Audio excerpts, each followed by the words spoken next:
Atlanta Fulton County Stadium here in Atlanta, Georgia for the NFC West Division matchup between the San Francisco 49ers and the Atlanta Falcons. Pretty windy conditions down here in Atlanta, certainly chillier than normal at 34 degrees. And the playing field is awfully hard, which could make for some traction problems for the players. And good afternoon, everyone. I'm James Brown. Well, if a headline was to be put on today's contest, it could very easily be the best and the worst of times. The lowly Atlanta Falcons have seen Marion Campbell, unable to produce a winner here, leave for the second time as head coach. Named on an interim basis to replace him is Jim Hannafin, former head coach of the St. Louis Cardinals. Working with me today, as usual, is my partner, Ken Stabler. And Snake, for those who may not know the situation here, Jim Hannafin really is in a no-win position. Without a doubt, JB, regardless of the outcome of the game, Jim Hannafin and the entire staff will not be here next year. This franchise seems to be in disarray from top to bottom. Ralph Norwood's death took an emotional toll. Of course, the losing season, and in this week, the resignation of head coach Marion Campbell, I think, has taken this franchise to an all-time low. What do? Get some experience for their younger players, try to improve over the next 4 weeks, and then they have to find a head coach. Last time they went out for a head coach search, 3 people turned them down. Not a pleasant situation. No. Well, certainly at the other end of the spectrum are the defending Super Bowl champion 49ers, who've already laid claim to the title as the best team of the 80s. But right now, Snake, they're poised to make the challenge to the old Pittsburgh Steelers as the best team of any decade. And an awful lot of fun to watch, JB. You take Joe Montana. Joe Montana's probably having the best year of what has turned out to be a wonderful career. Jerry Rice, off to another great year, and of course, Roger Craig. Now they've gotten Rathman, their fullback, very much involved. Their tight end, Brent Jones, is catching an awful lot of passes, and they're playing very good defense. The most important fact, I think, though, is the smooth coaching transition to Coach George Seifert. You combine those two things, that machine-like offense, the smooth coaching transition, and that's why the 49ers are the odds-on favorite to get back to the Super Bowl. All right, Snake. Well, Atlanta has won the coin toss and will receive. Take a look at San Francisco 49ers. Doesn't make any difference whether they have a short work week or not. They still roll right along. Michael Kofer will be kicking off for the 49ers. And back to receive for the Atlanta Falcons, Deion Sanders, prime time. And also back to receive will be Keith Jones.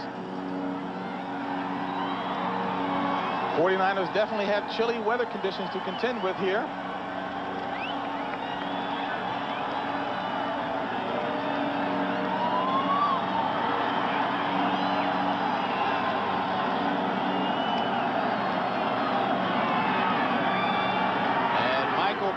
Boots week 13 underway, and this one out of the end zone, so the Atlanta Falcons will start at their own 20. Chris Miller at the helm for the Falcons, starting only his 27th NFL game. The offensive line for the Atlanta Falcons, veteran Mike Kent is the anchor there, Stan Clayton, Jamie Dukes, Bill Fralick, Houston Hoover, and Ron Heller, the former 49er player. Backs and receivers, John Settle, Keith Jones, Sean Collins, and Floyd Dixon. The receivers, Michael Haynes and Stacey Bailey, will be in when there's a need for extra receivers. 1st and 10 for the Falcons. Ball at their own 20. John Settle, the lone back. Haynes in motion. And Chris Miller goes up top, complete to Haynes, and Haynes has a first down plus plenty.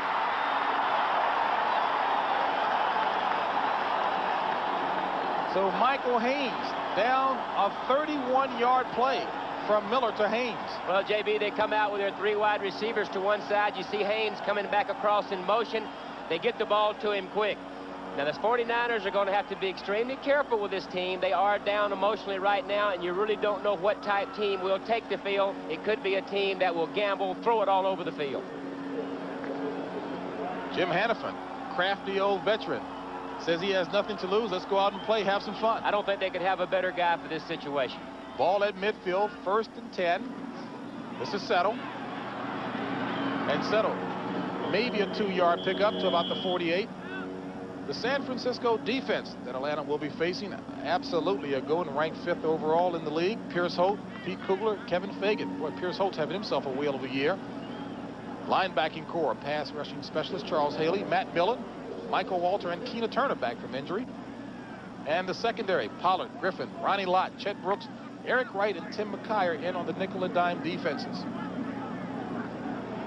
2nd and 8 for the Falcons. Ball at the 48 of San Francisco. Just underway here, no score. Michael Haynes in motion. Miller back to pass, and it's batted. So Chris Miller attempting to go over to Michael Haynes, had his pass deflected by Charles Haley at 6'5". JB, you know they come out throwing the ball first down their own territory. They throw the ball right there. You look at the game Monday night when the San Francisco 49ers played the Giants. That was the Giants' tactic. They came out and started throwing the ball at the 49ers from the get-go and had quite a bit of success with it. Look for the Falcons to throw the ball around today.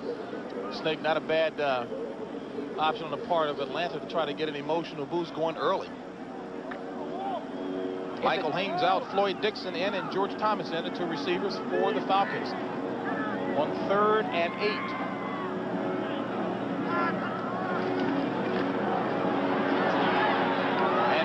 Throws it complete to Sean Collins. We'll see where they mark it. Looks like he's going to be about a half yard shy of the first down marker. Well, as I said, they've come out slinging the ball around, throwing the ball all over the place and having some success with it. Nice job by Miller that time of getting rid of the ball before the rush gets to him.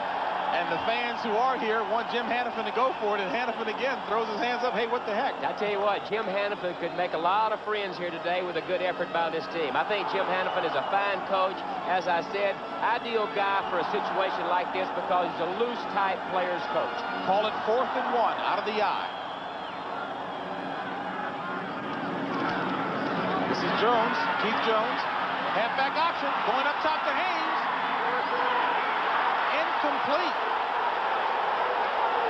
Darryl Pollard providing the coverage, and the fans want pass interference.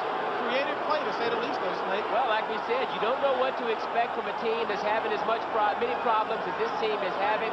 They come out, they will try anything. Reverses. Here they're going to pitch the ball to Keith Jones, number 38. Run, looks like sweep, and then he throws the ball up. It's not a very well thrown ball. Underthrown, sorry. Looks like Pollard may have interfered. That's what the fans are wanting. So San Francisco takes over, ball at their own 41, 1st and 10. And a handoff to Rathman. And Rathman pulling ahead for maybe a 2-yard gain, stopped by John Rady. Joe Montana, we called him John, my goodness. Certainly his stats speak for themselves. And the offensive line, Bubba Paris, Guy McIntyre, Jesse Spolu, Bruce Colley, and Harris Martin. Backs in the receivers. On 2nd and 8, Montana. Under pressure, gets rid of it, and it's complete for the first down. Inside the 30-yard line to John Taylor. So Joe Montana escapes the rush, throws it complete. How many times have we seen him do that? That's those quick feet that gets him out of all kind of troubles. It's a formation to the right, straight drop back type pass. Now watch Joe Montana. Has trouble finding someone, good coverage, avoids Casillas, avoids Andre Bruce, and then who does he find? How many times have we seen Jerry Rice work or those guys find a spot to sit down for Montana? And the nice thing about Joe Montana, he spreads that ball around. 1st and 10, ball at the 29 of Atlanta. Roger Craig in motion. Going to Craig, throws it behind him. So Joe Montana put on the ground that time by Tony Casillas. And Joe Montana in the game with some sore ribs, and we'll talk a bit more about that. The defense that Joe Montana will face, Mike Gann, Tony Casillas, and Ben Thomas. Not a very effective pass rushing the down linemen. Andre Bruce, Rady, Tuggle, and Tim Green are the linebackers. And the secondary, Bobby Butler, Deion Sanders, Tim Gordon, Evan Cooper, Robert Moore, and Charles Demery in on the nickel and dime defensive packages. JB, we saw Andre Bruce rush that time. Look for those outside linebackers to come at Montana more today. 2nd and 10. Craig. And the Atlanta defense doing a good job of containing the running game thus far. 4-yard run. Well, here you see the motion man coming across. It's just a counter tray that everybody runs. Harris Barton, number 79, out front, gets a good block. And here comes the pursuit. Rady, number 59, Casillas from behind. If they get their running game going, that's when Montana's best, getting everybody involved. 3rd and 6. Ball at the 25 of Atlanta.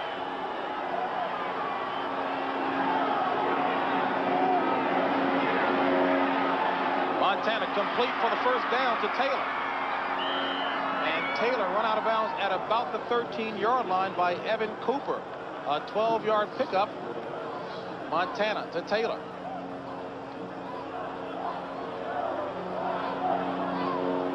Well, they clear out on the right side with Jerry Rice. You won't be able to see him clear out, but he takes everybody deep. There goes John Taylor right across the front of your screen. That deep route clears things out. Let the linebackers drop. Bring John Taylor underneath. Tom Rathman goes out. Brent Jones, Wesley Walls, 2 tight ends. 1st and 10. Ball at the 12 of Atlanta. Craig cuts back. Flag on a play. And Craig, after all of that, may have gained about 2 yards on a play, but there is a flag on the play. And this one will go against the 49ers. Tuggle Park is the referee for today's contest.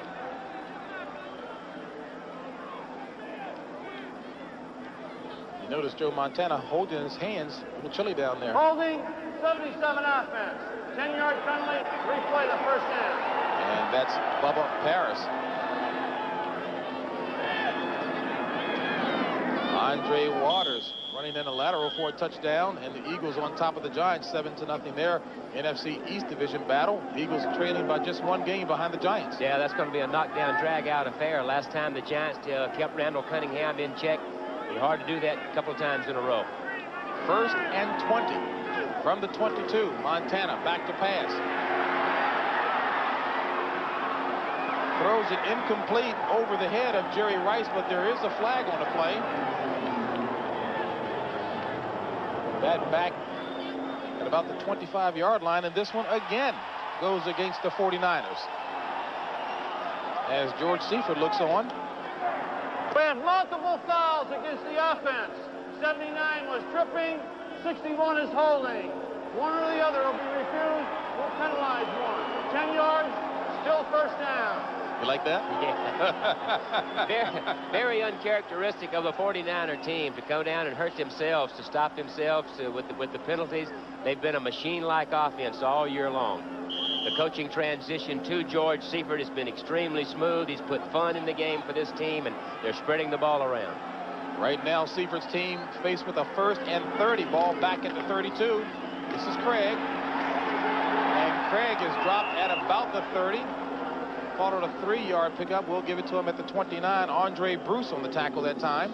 Andre Bruce has been under some heat here. Folks saying that he's not really adjusting at that linebacking position, but they're loosening things up for him. Well, under the system with Marion Campbell, it was kind of a read-type catch, bend but don't break type of defense, and Andre Bruce seems to play better in a situation where you just turn him loose, let him play reckless. That's what they're going to try to do today. Had been benched, and one of Campbell's last acts was to insert him in the starting lineup. 2nd and 27. Montana under pressure again. And throws it, and Jerry Rice with a remarkable catch. Down near the 6-yard line, Bobby Butler looked to have had a hand on that ball, and I tell you, Rice, he never ceases to amaze me. Well, it's Rice and Montana. You know, Jerry Rice comes up with the tough catches. You're going to see it right here. They get a hand, but Montana puts the ball in a position where he can do this sort of thing. Looks like Butler can get to the ball, does, almost tips the ball's up, and then, of course, the great player makes a great play. And Snake, I spoke a little too quickly that time. Picked up 18 yards on a play, but that brings up a 3rd and 9 situation. Out of the pro set. Montana dropped by Tim Green. First sack of the afternoon by the Falcons, number 4 on the year by Tim Green.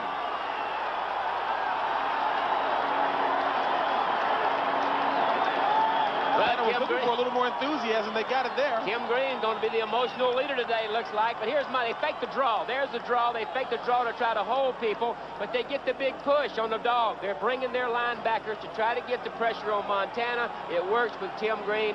They seem to be fired up. So Michael Kofor will come on to attempt the field goal. This will be a 35-yard attempt.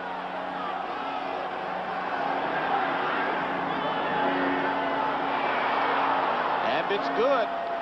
So the 49ers come away with something on the board. 3 points specifically as Michael Kofor boots it through. 49ers on top, 3-zip.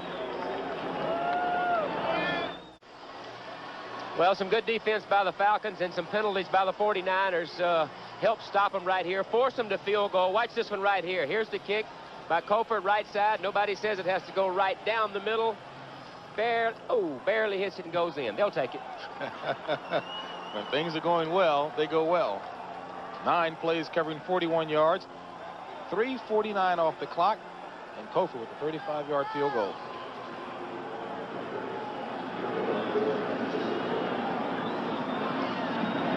Deion Sanders. This kid is exciting, is fast. You know, he has that unique ability, that thing about him, JB, that when people see that he may touch the football, it livens everybody up. He's not going to get it this time. Keith Jones has it this time from the 15. And San Francisco does an excellent job.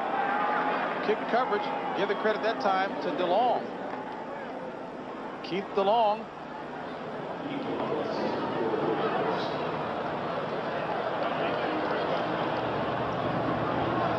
Not a very good decade for the Falcons. Not very pretty numbers. Well, that graphic speaks for itself. 2 playoffs, tied for the worst record in the league. And, of course, fans are not going to come out and watch a team that doesn't put a good product on the field. Snake, you're talking about the decade of the 80s, and I guess ownership just lost a little patience. As a matter of fact, we're going to talk with the owner, Rankin Smith Jr., later on in the telecast. Find out what his game plan. Chris Miller has another pass batted down. This one looked to have been by Pete Kugler. Well, let's check in New York, see what Brent Musburger has for us. Here's the Eagles touchdown. Now the background. Buddy Ryan won the coin flip, decided to take the wind, and they went on the defense. And that forced a turnover. Watch Frizzell. He'll lateral it to Waters, and that's the touchdown in the game. Eagles with an early lead. Back to JB. All right, Brent, I guess you can never figure out what Buddy Ryan is going to do. Any way they can score, they'll take it. 2nd and 10. Ball at the 18 for the Falcons. This is Settle. And Settle takes it across the 20 to about the 21. Call it a 3-yard run by John Settle, 3rd-year player out of Appalachian State.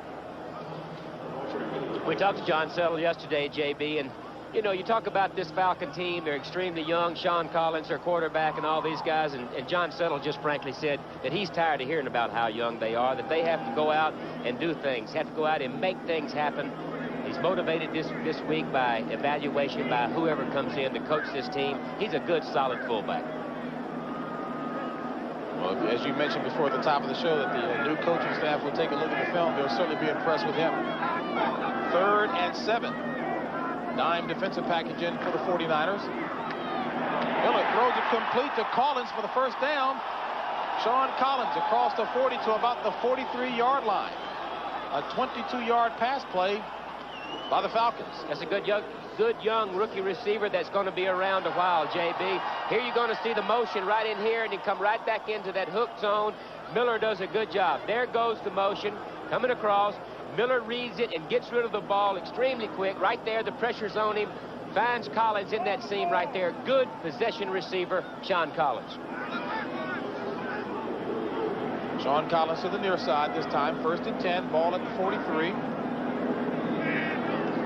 2 tight end formation. Miller rolling to the right. Looking for Collins, going up top. And Collins is tripped, but there's no flag.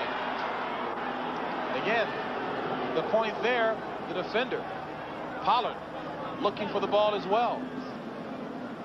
Second time, JB, the crowd has been yelling for interference. Here's the end of it. There you see Collins trying to get deep on Pollard, number 26. They're going shoulder to shoulder. I see that as just good coverage. Liberalized coverage rules allows for that now. Yep, everybody has a chance to go for the football.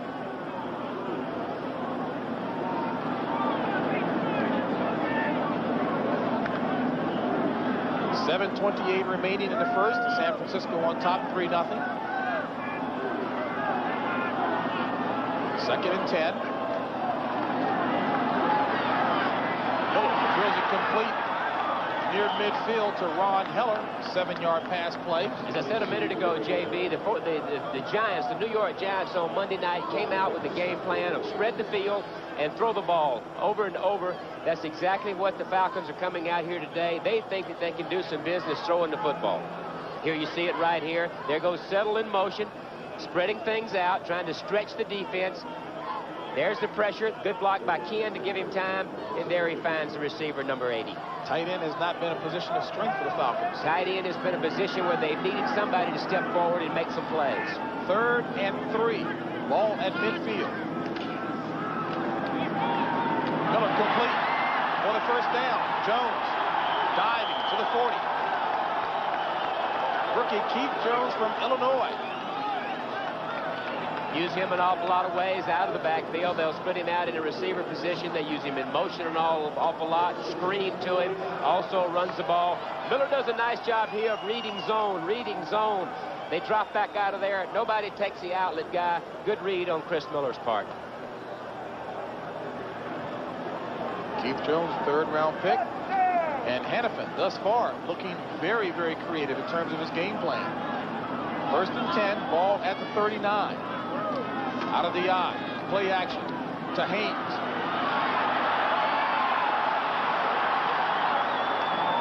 And a long way to go to pick up about 1 yard, Snake.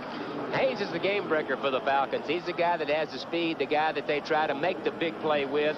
Been suffering from a shoulder injury, a nerve-type situation, James, that's really slowed him down some. And it was really interesting to hear the coaching staff say he is a vital part of their passing game. He is the guy that stretches the defense with their speed. Collins is the guy who is a possession-type guy. As I said earlier, they really need a tight end to step in and do something for them. 2nd and 9. Collins and Haynes, the receivers, out of the pro set. Haynes in motion. Jones. Hard running. 1st down.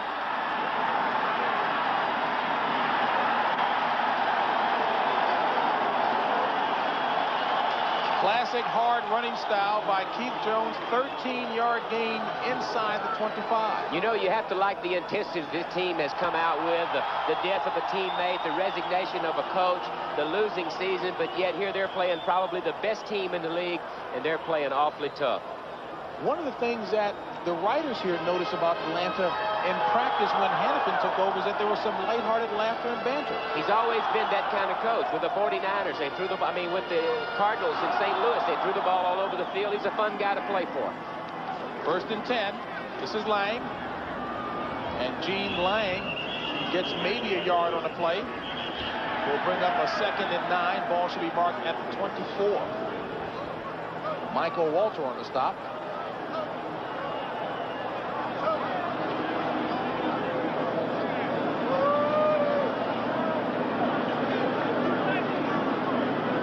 The young man right there is really getting rid of the ball. And I think that's a part of the game plan of knowing that for those designated pass rushers, Haley, Larry Roberts, people like that with the 49ers, that you're going to have to get rid of the ball. You can't hold it back there. 1 second down. Jones in motion.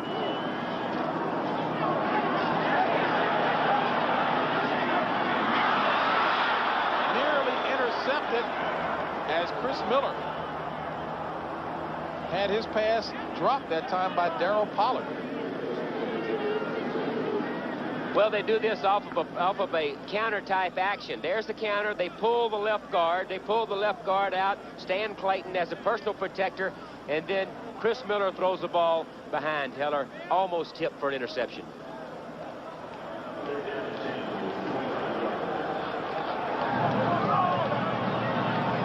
Andre Bruce and Evan Cooper on the sidelines trying to keep warm. A little chilly down here in Atlanta, 34 degrees.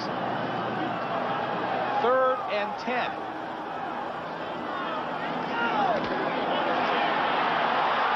And Miller had the ball knocked out of his hands. Blindside pursuit by Charles Haley.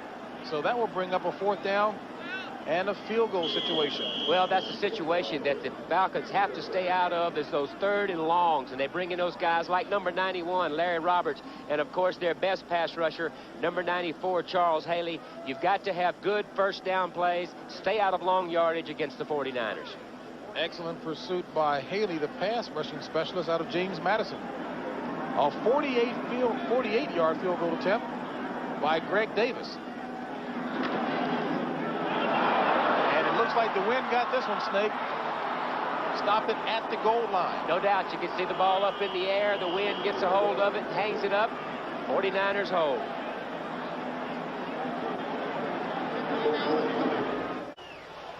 .301 remaining in the first quarter. San Francisco on top 3-0 thanks to a field goal by Michael Kofer. Atlanta had its field goal attempt caught by the wind. Now a little deceptive as you take a look at the flag. The wind is going from left to right, which is the direction that Atlanta was kicking in. I think the wind is really swirling around in here, JB. You look at the flag, it's not a good indicator. They got small flags on top of the goalpost, not a good indicator. I think that it can be a factor of throwing the ball deep into the wind and kicking. And Jim Hannafin into the game, diagramming plays with his offensive line. 1st and 10 for 49ers. Montana, first down completion to Taylor. Taylor's got daylight. And John Taylor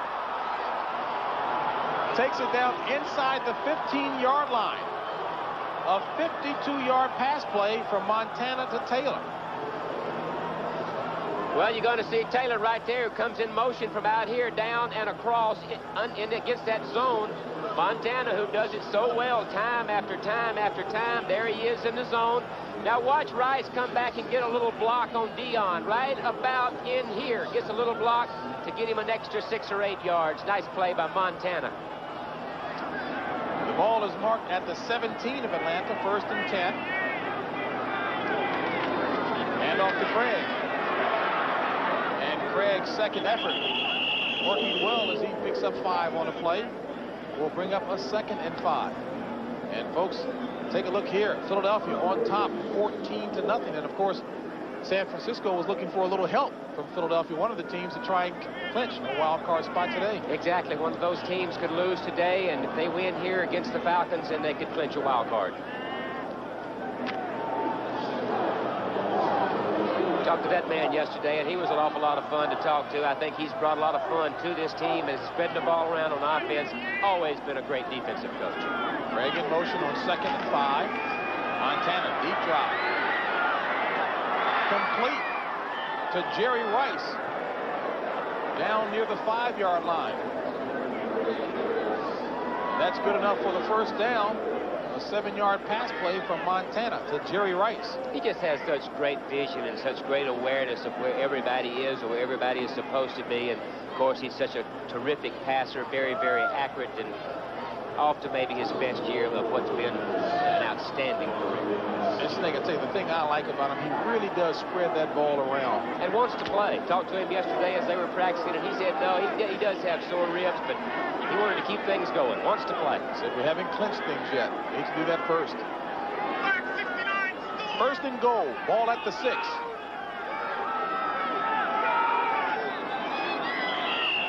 And the play is stopped. Delay of game. Looks like the clock got him. 16 offense, 5-yard penalty, still first down. They are machine-like. That guy right there just knows exactly what he wants to do, when he wants to do it, and on what part of the field to do it. Just an outstanding player. Talk about a record book. My goodness. Joe Montana. I tell you, surefire Hall of Famer, he's going to have a real thick record book. His record book will look like a Sears and Roebuck catalog. Right now, he's faced with 1st and goal. Ball at the 11. Rathman in motion.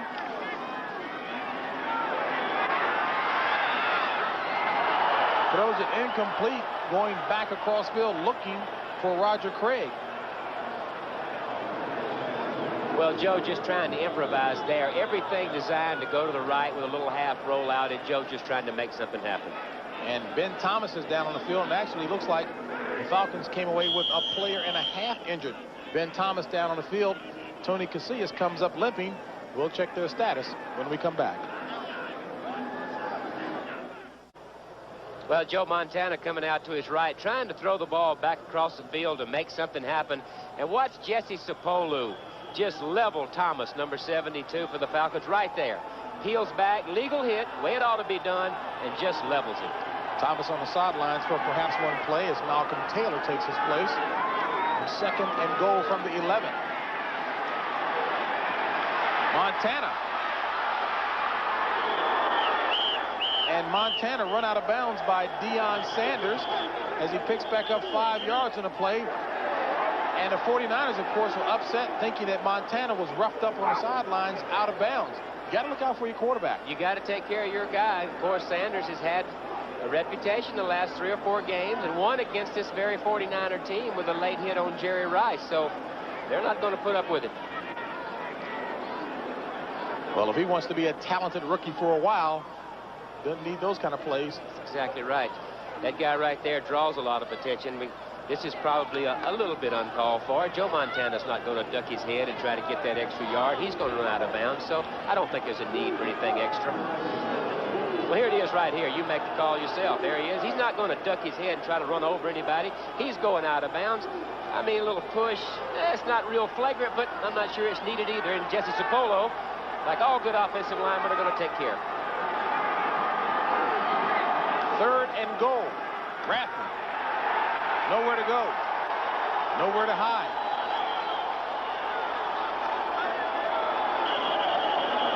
Andre Bruce, Mike Gann and company in on the tackle.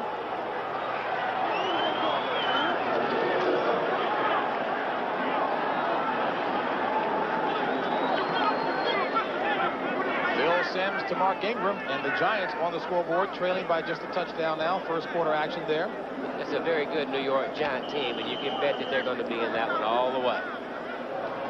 And this is as emotional as I've seen the Falcons all season long. So Michael Kofor will come on to attempt a 24-yard field goal. His second attempt of the afternoon.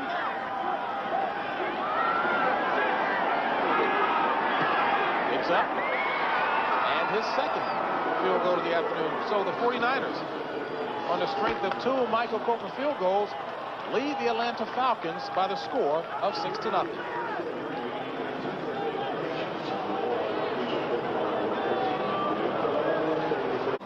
As we get set to start the second quarter, a low-scoring first quarter. San Francisco on top, 6-0. James Brown along with Ken Stabler. And I guess back on November the 12th, 49ers administered the worst beating to the Falcons, 45-3. Falcons have something to prove. They do have something to prove. That worst beating, the 49ers had over 200 yards rushing. They're going to have to play much better here today to stop this 49er team, JB. Right now, the Falcons are doing that, although the 49ers did hurt themselves, but the Falcons are playing with more emotion than I've seen in quite some time, and give Jim Hannafin a little credit for that. I think that's exactly who you give the credit to, is to Jim Hannafin. He knows that he has nothing to win with this game. The staff is not going to be here. He's not going to be here, and he's went out and, as the professional that he is, has prepared this team to go out and play. With all the ups and downs of the coaching profession, he said, hey, I plan to be somewhere next year. He's a professional. He's a professional, and he's handled himself that way. He knows he's not going to be here, as you said, and they're working hard to get this team ready. And Kofor kicks this one to Neon at the 4. And Sanders takes it up near the 30-yard line for about a 26-yard kickoff return. It'll be 1st and 10 for the Falcons. Ball at the 30. Well, interim coaches really have a difficult job at best, Snake. And as you take a look back over the history of interim coaches, well, 34% only have won their first game. Well, the reason the guy's called an interim coach because he's picking up where somebody left off, and evidently that guy they left off didn't do a very good job. So you're dealing with a team that's already struggling, so you really can't expect a high percentage of wins from the interim coach situation. Start of the second quarter. 49ers on top by 6. Falcons 1st and 10. Play action. Miller throws it as he's hit. Complete to Heller. First down across midfield.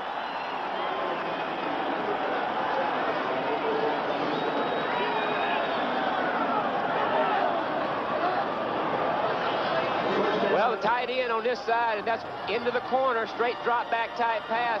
This is what they've wanted out of their tight end situation for a long time.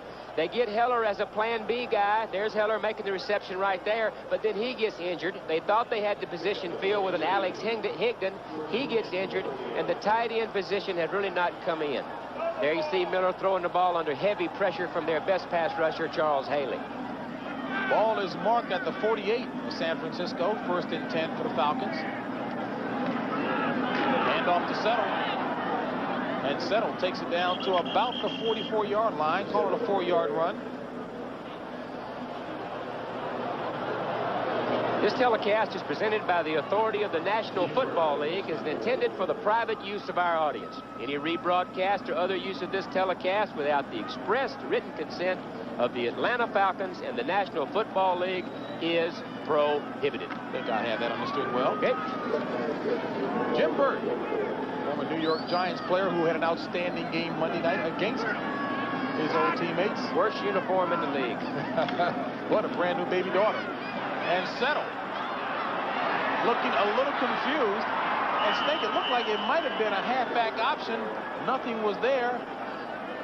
And he got nothing out of it. Looked like he may have been trying to throw the ball downfield. It's a kind of a misdirection type thing, and Settle a little indecisive about what to do with it. There's that bad uniform we discussed. No, not that one. That's John. There, look at that uniform. Oh. Hadn't had time to wash it. You know, right after the game on Monday night, he hopped a plane back across country because his wife had delivered a baby girl, Ashley. Looks like he flew on the wing. A little tattered, huh? Yeah, a little tattered, a little frayed on the edges. And he's probably a little tired as well. But playing extremely well for the 49ers. 3rd and 15, a loss of 9 on a play. Ball marked at the 47. Miller back to pass. Complete to Gene Lang. And Lang is going to be maybe about 3-4 yards shy of the first down marker. Well, the fans are hollering, go for it, go for it, go for it. They really don't have anything to lose, but I think Jim Hannafin makes the right decision right here. The game is still very, very close, and at midfield, just kick the ball away and play defense. No doubt about it. And with that, Scott Bohay comes on to do the punting, averaging 41.2 yards per with a net of 33.4.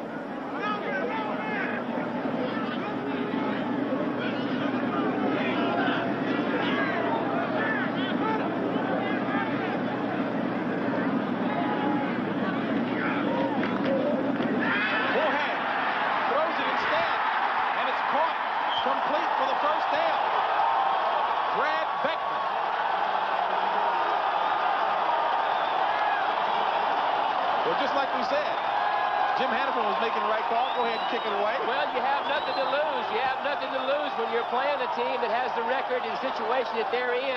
Here you're going to see Fulhag takes a step as to kick. Then you've got a back up tight end, Brad Beckman. Not the best thrown pass, but the results are okay. I don't think he's going to be a threat to any of Joe Montana's records, but it's still a 1st and 10. Hey, you know, I think Hannafin might have other plans, Snake. I tell you what, you look at this team coming out playing loose and playing with a lot of intensity on defense. I think that's because of Jim Hannafin. I hear you. Well, Chris Miller didn't like something he saw on the field, so he blew off a timeout. He'll come over and discuss it with Jim Hannafin. A little bit of a reason to put on a show. Falcons yet to get on the scoreboard, but they're playing exciting football, trailing the San Francisco 49ers 6-0. Well, already they've come out. They've thrown a halfback pass on 4th and 1. They've come up on 4th down. Their punter has thrown for a 1st down, and I think the 50,000 or so here really appreciate that wide open, exciting brand of football that this guy right here is instituted. And he's got some experience that he's drawing on. 1st and 10, ball marked at the 29 of the 49ers. Collins in motion. Miller throwing for Michael Haynes, a little behind him, incomplete. Coverage that time by Darryl Pollard. As we take a look at scores from around the league, still 14-7 in the Meadowlands. Green Bay, Tampa Bay. Boy, that ought to be a good one. Green Bay on top. 3 inches of snow in Cleveland. And you know, we at least have one Cleveland fan somewhere here in Atlanta. Yeah, I think our producer's kind of a Cleveland fan. 3 inches of snow up there. The dog pound will be barking. That's a mighty important Central Division matchup. No question, Cincinnati hanging on for its playoff life there. 2nd and 10, ball at the 29. Settle.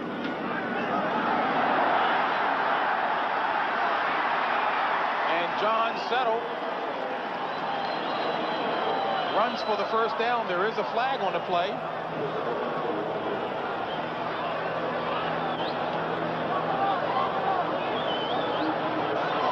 And that negates everything.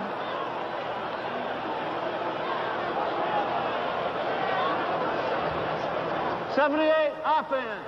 Holding. 10-yard penalty. Replay the second down. Well, you heard that, Snake. We took a look at that Miami-Kansas City score. Kansas City on top 13-0. It seems like that AFC title is going to have to go through Kansas City. I tell you what, Kansas City, Marty Schottenheimer has gone in there, and Derek Thomas, their outstanding outside linebackers, got an awful lot of sacks. They're playing terrific defense. They got a big fullback, Christian Okoye, who's up there in the rushing. They're a team to be dealt with. Right now, the Falcons have to deal with a 2nd and 20, ball at the 39. 11:24 remaining in the first half. Falcons trailing by 6.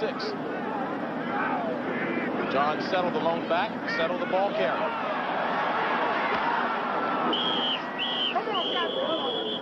And Settle gets 5 of the yards back, stopped by Chet Brooks. Will bring up a 3rd and 15. Well, if they can get John Settle involved in the game a little more, get some running going with this offense coming out designed to throw the ball at the 49ers, it'll make them even tougher. That guy right there is a good, steady fullback. He's really blossomed as a personality his first year in the league. Very quiet, very shy. Of course, no one knew about him, and he really made a big splash on the scene. A lot more vocal. 3rd and 15.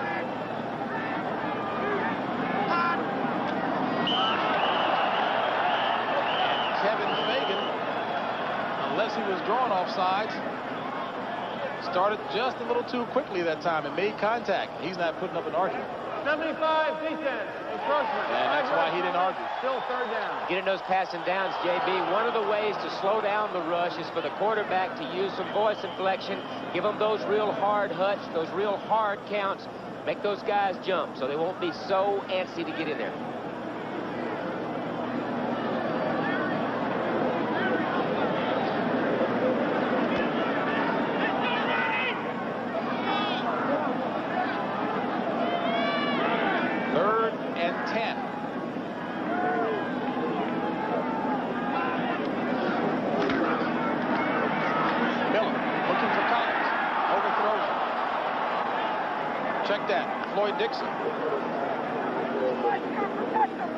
So Chris Miller was looking for Floyd Dixon in the corner, but overthrows it. Well, you see Dixon at the bottom of your screen. There's going to be the motion. The motion's going to come across, and then he's going to get set. Gives him a real spread formation, stretches things out. You see the defensive back move up. He likes the matchup outside, knows he wants to try to go for a big one. He has it, overthrows it. So Greg Davis will attempt a 46-yard field goal. Chris Miller holding. And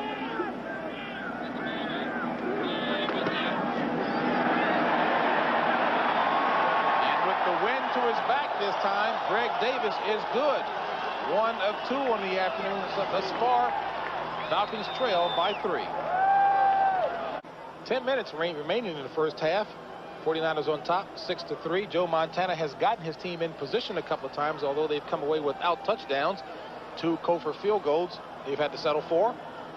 And Joe Montana, Snake, had been talking about he wanted to play, although the staff wanted to perhaps keep him in there just for a quarter or so. I talked to him yesterday, JB, and he does want to play. You know, his ribs are sore. He said his back is fine.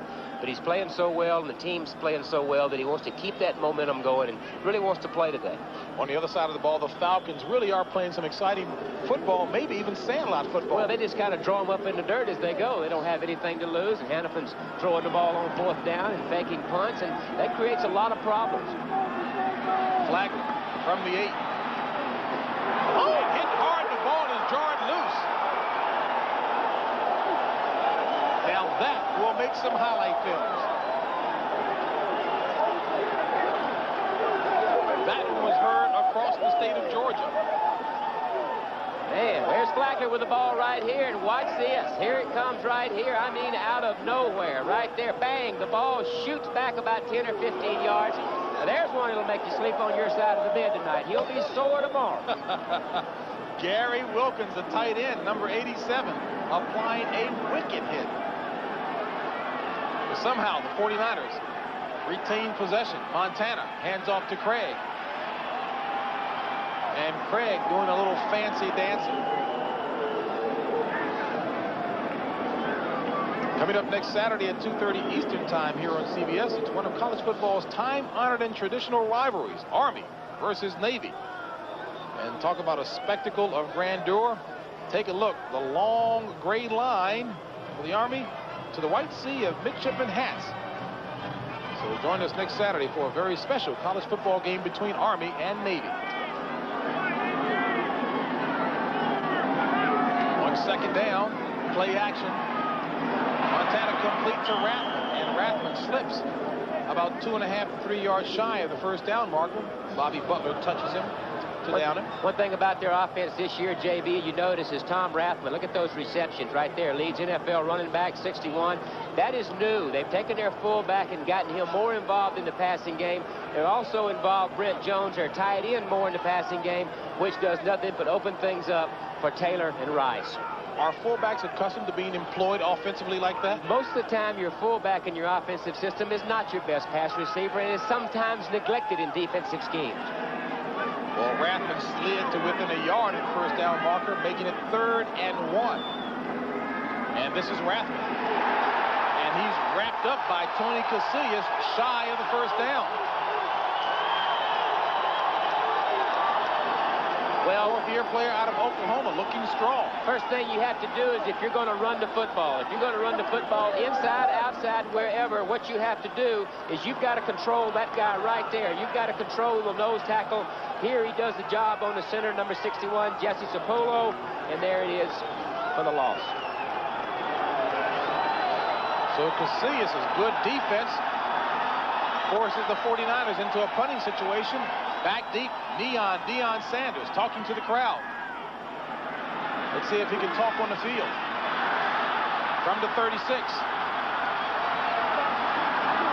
And he does a nice job getting it back up to midfield.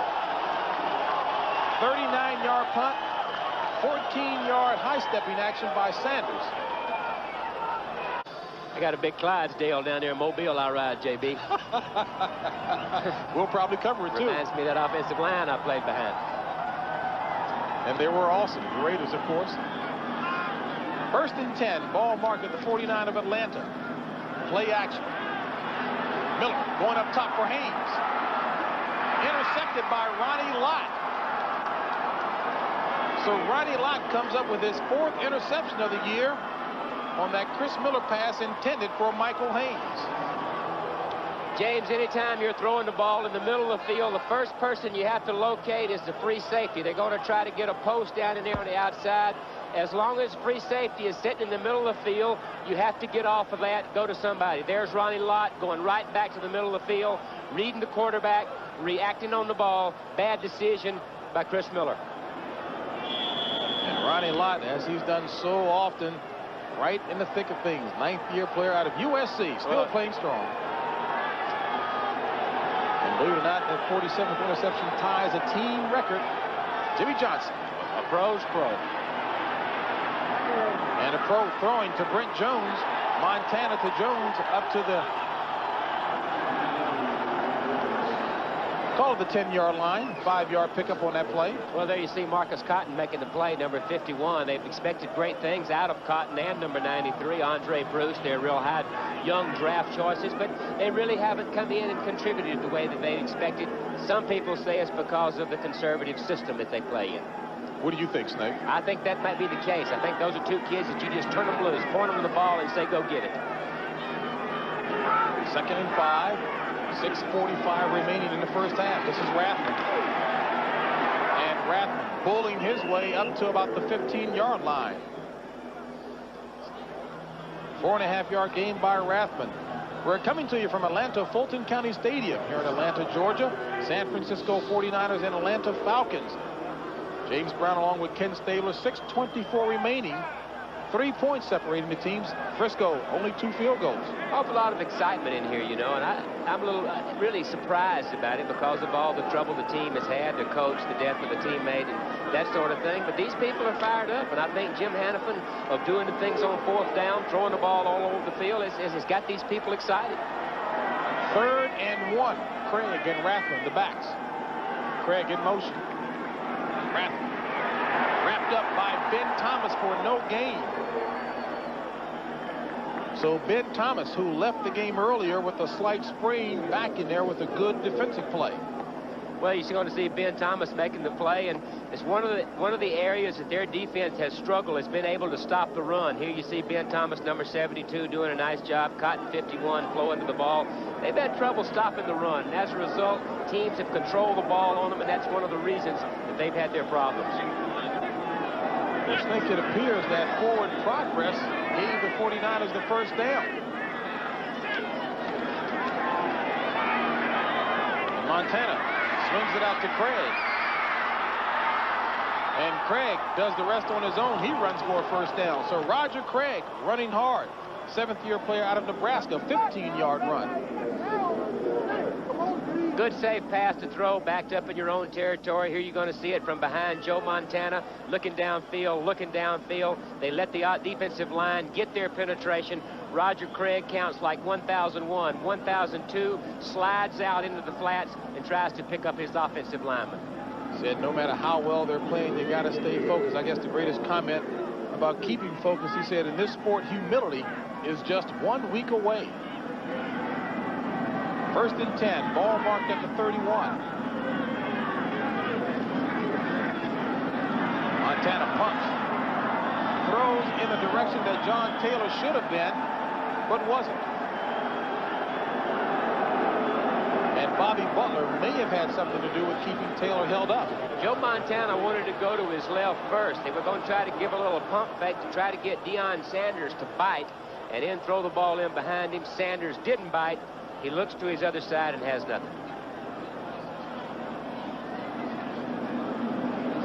Talk about being accurate, a guy who rarely misses. Well, that speaks for itself. Anytime you complete 70% of your passes today, it's just great, great ability. On 2nd and 10, Craig the ball carrier. And Roger Craig, 2nd, 3rd, and 4th effort.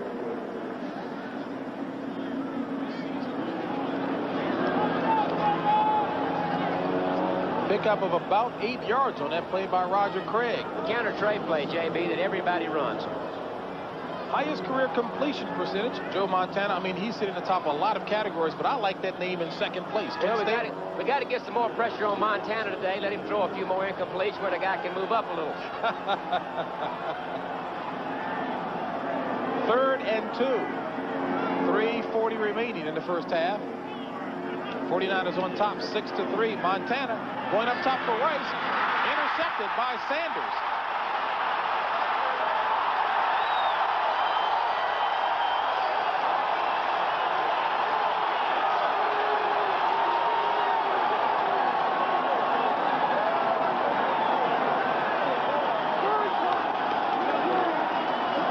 Not too excitable a kid, huh? He gets everybody excited anytime he has an opportunity to get his hands on the ball, and here he does. What they do, all-out blitz, going after Joe Montana, one-on-one on the outside out here with the wide receiver with Deion Sanders. The heat on Joe makes Joe throw the ball. It hangs up in the air because of the wind. Sanders reacts to it. Then when he puts his hands on the ball, everybody gets excited. Tremendous athlete. A 22-yard return to the 40. 1st and 10 for the Falcons. Miller, deep drop. Complete for the first down, and a wicked hit applied by Ronnie Lott to Sean Collins.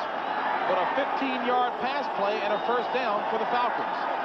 Well, they had 11 drop passes last week, JB, but they're hanging on today. Ronnie Lott, you see 42 right there at the top of your screen. And watch this catch by Sean Collins, number 85. tied with Andre Rison at Indianapolis for the most receptions by a rookie this year with 40.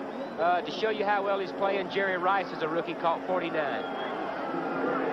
And as you've already stated, a great possession receiver, rookie out of Northern Arizona.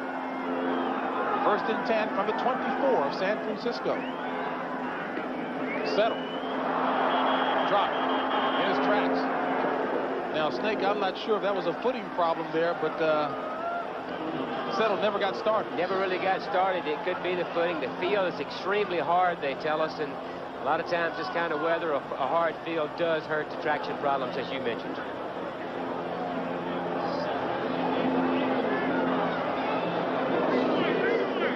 Well, he's doing a nice job this year leading NFL rookies with 5 interceptions. What a character, too. We talked to him yesterday, and I said, how's your first year in the league? He said, I'm tired, I'm burnt out, I need a vacation. It's 4 weeks left.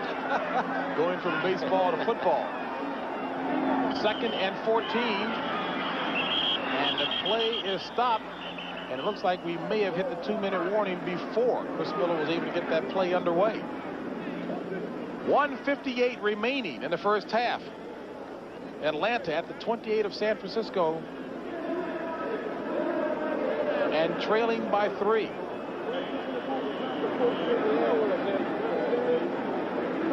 And there seemed to be a little confusion on the field, but house cleaning taken care of. We'll be back in just a moment. And the cheerleaders legitimately have a reason to cheer right now. Well, that uniform right there looks a little cold today. And it is chilly. 34 degrees down here in Atlanta. Second and 14.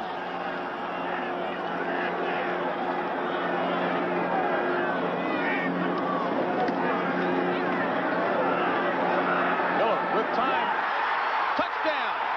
Ron Heller.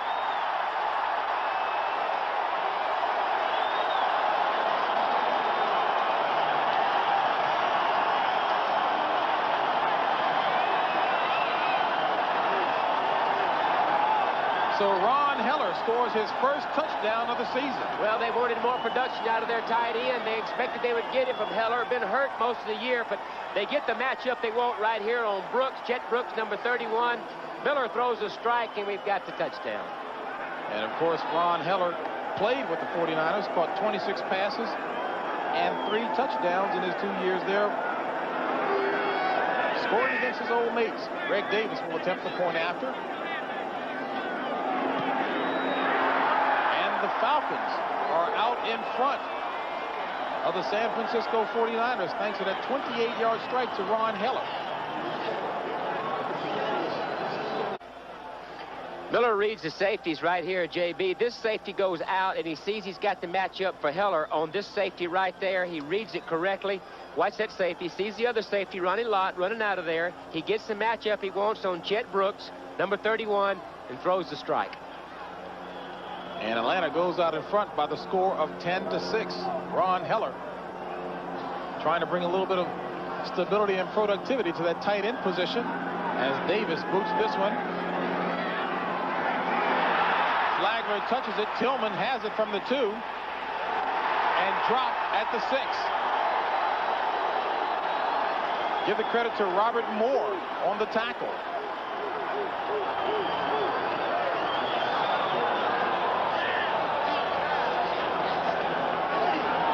3 plays, 40 yards, minute 34 off the clock, culminated. 28-yard pass from Miller to Ron Heller. And, of course, the key play that set it up was the interception by Neon Dion. Yeah, all-out blitz, JB, and he got to man coverage, but Joe hung the ball a little bit, and you do that around Deion Sanders, and he's going to break on it. First and 10 for the 49ers. Ball at their own 8 with 1:49 remaining in the half. Montana throws complete to Rathman across the 10 to about the 11-yard line. 3-yard pickup.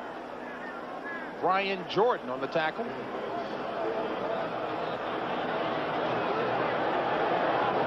Joe will be very conservative back here with the score the way that it is. That's right. Throw the ball on the outside to the backs, and don't throw the ball in the middle of the field with a crowd of people.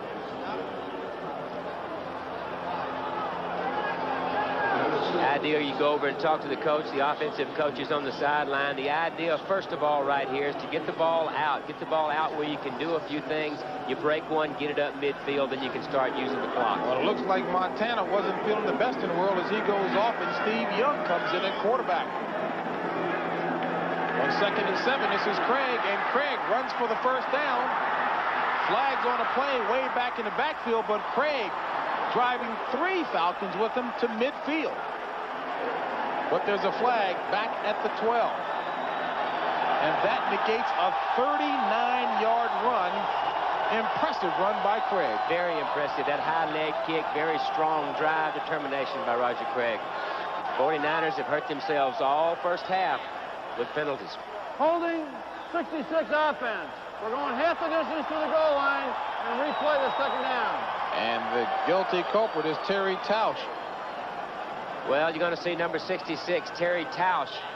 It's going to be called. There's holding. You see his right arm. You see his right arm is outside of the left arm of the defensive man. Good call by the officials. What is that like on a Monday, watching in film sessions, and you see a 39-yard run negated by that? You watch it from under your desk. 47 seconds remaining in the first half. Craig again. And Roger Craig up near the 15-yard line. Gains back about 4 of those yards. Well, they should spend the time out and try to at least force a punt. 33 seconds remaining as we take a look at Joe Montana. Certainly, I'm sure the staff doesn't want to do anything to risk injury to him, further injury. There was some speculation during the week. He only practiced Friday. Then, of course, he practiced some yesterday and absolutely wants to play, he told me. But, you know, it looks like he is having some problems. He said that his back was fine, but he had some soreness in the top part of his ribs.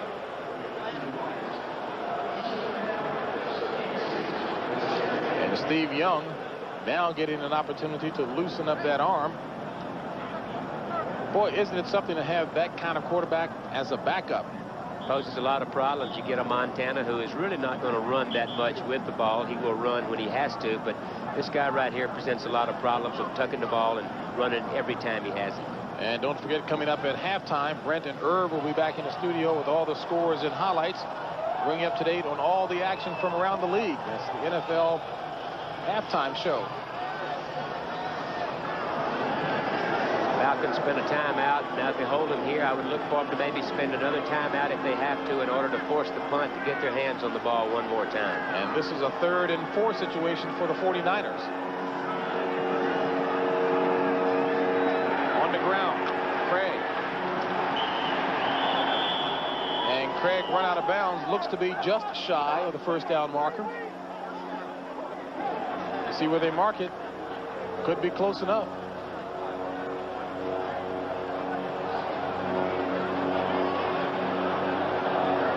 And it looks like Roger Craig got the necessary yardage. Well, I tell you, this guy never, ever gives up.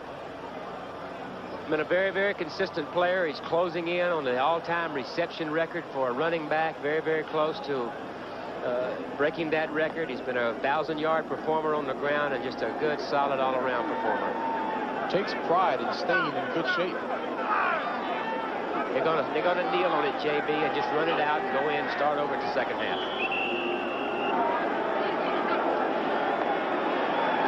Snig, it looks like from what we're able to hear from the field that Joe Montana was hit pretty hard and solid in those sore ribs of his. Coaching staff will make a determination at halftime as to whether or not we'll see him in the second half. So George Seifert takes his troops off the field at halftime, and they're trailing the Atlanta Falcons by the score of 10-6. And Neon Deion Sanders has a little bit to talk about and cheer about as he goes in at halftime leading by 4.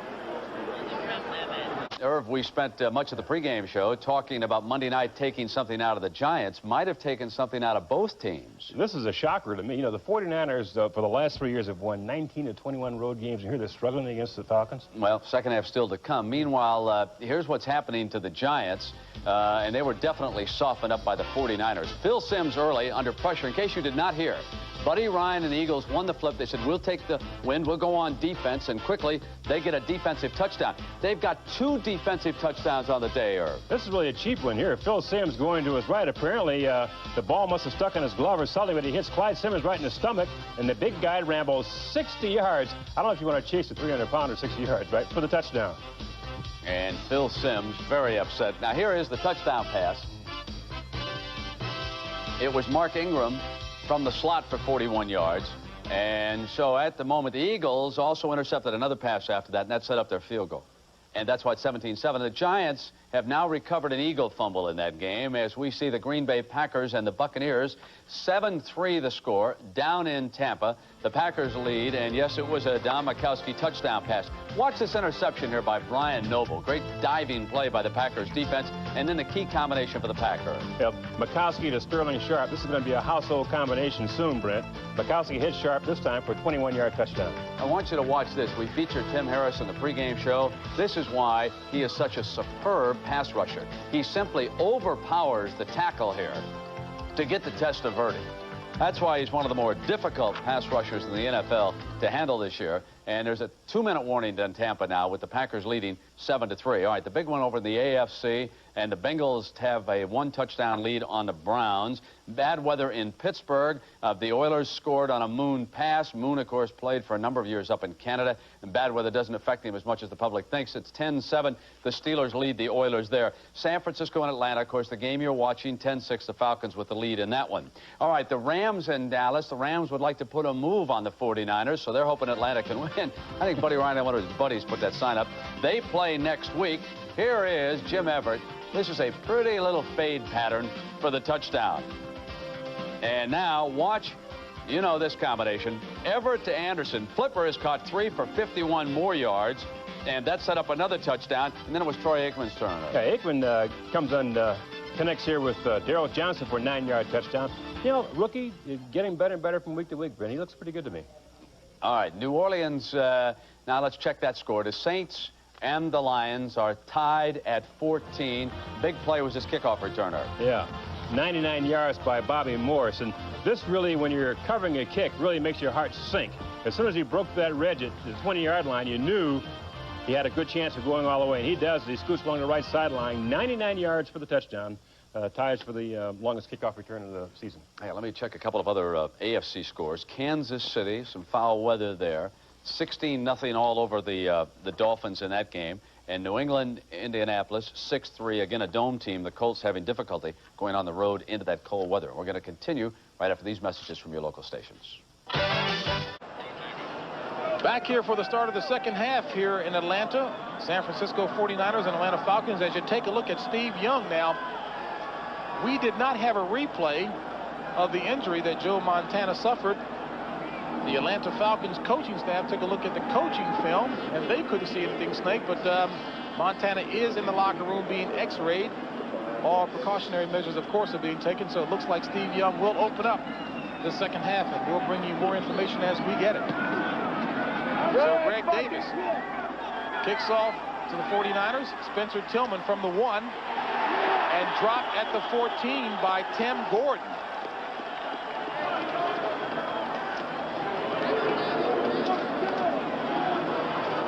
So Steve Young will indeed lead the 49ers here in the second half, who trail by the score of 10-6. Now, what does Steve Young bring to the lineup different than Joe Montana? Well, of course, the ability to run is one thing, JB. I don't think they'll change their offense from one quarterback to another, but what you have to worry about with Steve Young is when pass protection breaks down, he's a much better runner than a Joe Montana. Certainly that means also, I think defensively, JB, if you look at it, I think you tell your defensive ends, your linebackers, when they're rushing the passer, to take a wide outside rush for containment. 2 tight end formation for the 49ers.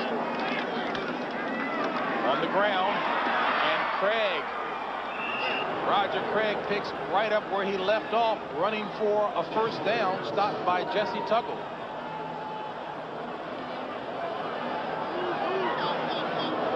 Well, from the end zone, the left side of the line, Guy McIntyre, left guard, center Jesse Sapolo, doing a nice job of getting them out of territory, getting them out of trouble, backed up in their deep territory.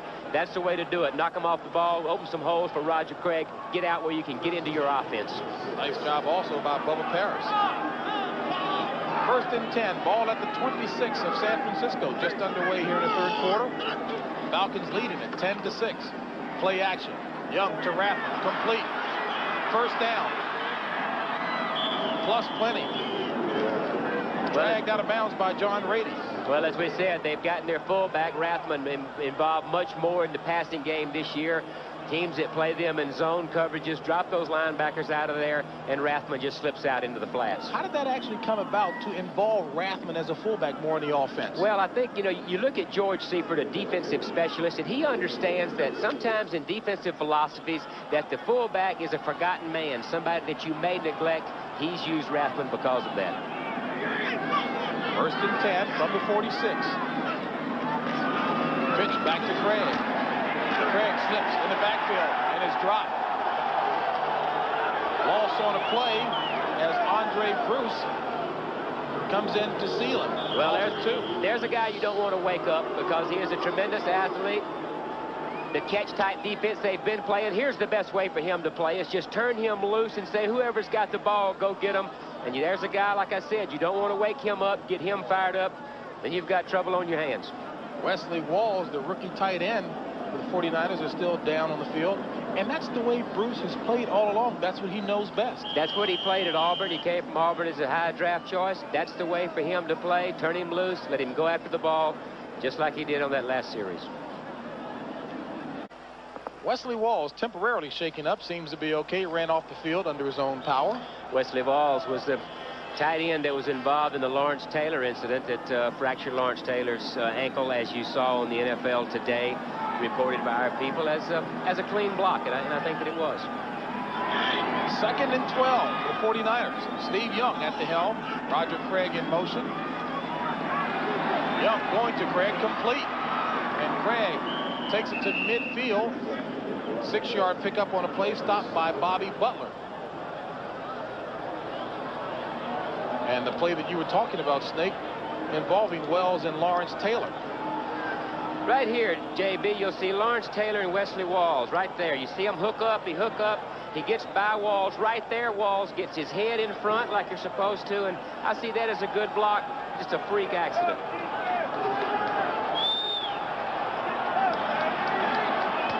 Seven-yard pickup on a play, call it 3rd and 5.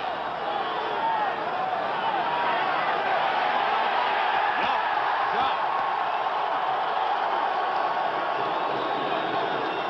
Andre Bruce looked to have gotten to him first. Got a little help from Malcolm Taylor as well. So you said wind Andre Bruce up and just let him go after him. That's the style of football that he plays the best from college until today, and that's what Jim Hannafin has done. They've simplified things for Andre Bruce and Marcus Cotton and let him go after the passer. The update thus far on Joe Montana, x-rays proved negative. We don't know his status for continued play yet. We'll bring that to you as soon as we find out. But good defensive play by the Falcons have forced the 49ers into a punting mode, and there he is, Neon. And Barry Helton barely gets that one away. Neon from the 22.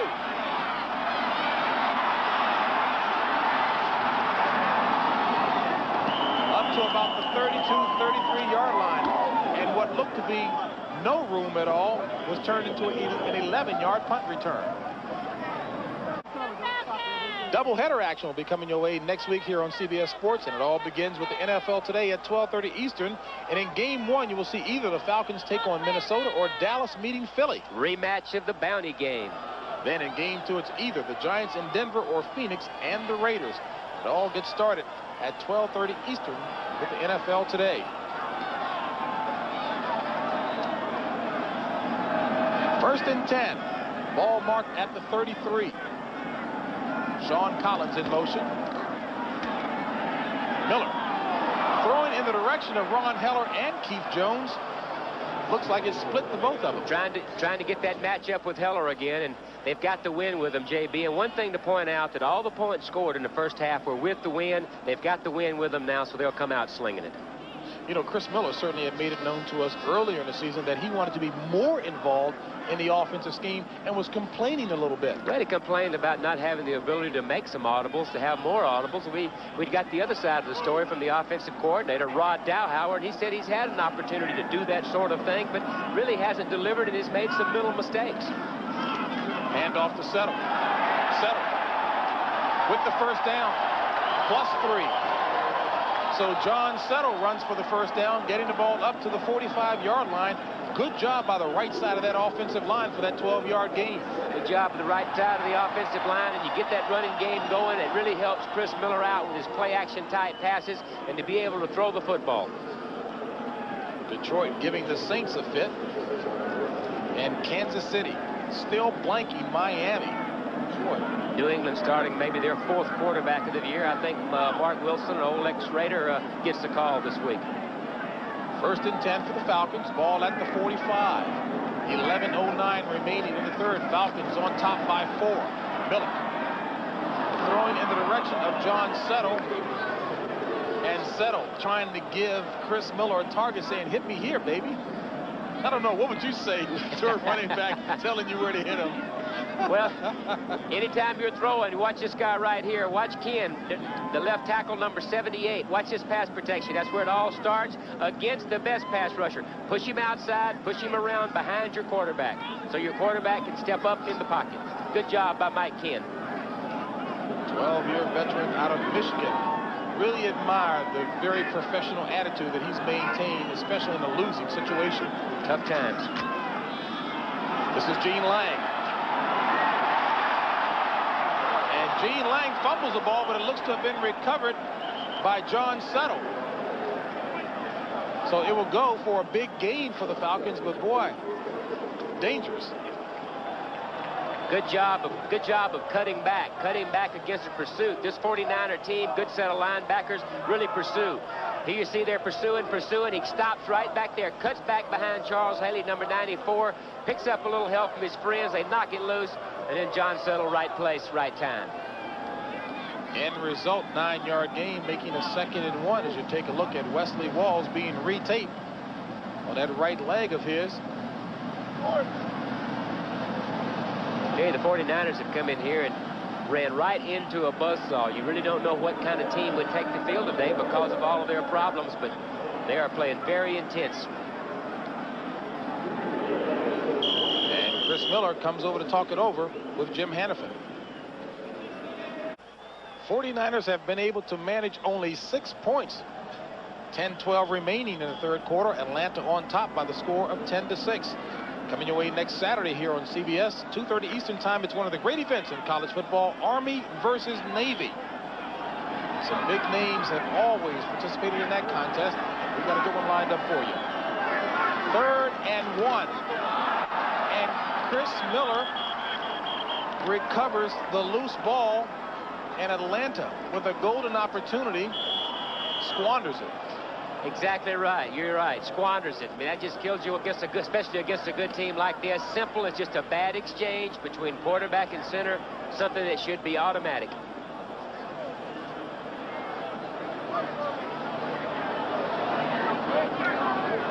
Scott Fulhaig on to punt. Back deep for the 49ers, John Taylor. Keep in mind, the last time the Falcons came up with the trick play, Fulhaig threw for the first down. This time he punts it and gets a beaut. Pushing Taylor back to the 4. And Taylor finds a seam and turns in an excellent return up near the 35-yard line. A 48-yard punt and a 30-yard return. And Snake, while the 49ers, of course, share the best record in the league, nothing is solidified yet. Yeah, you know, you go into the playoff picture as a team, and the thing you want to do is you want to take care of your own business. You don't want to have to depend on other people to beat people for you to get in. You want to go out there and take care of business yourself. And Roger Craig certainly spoke to that very clearly coming into today's game, and he's played like it. I'm sure George Seifert would like to see a lot more productivity, usual 49er productivity. Craig and Rath with the backs. 1st and 10, ball at the 32. Young, complete to Michael Wilson. Wilson, 1st down, across midfield. So Michael Wilson displaying good second effort.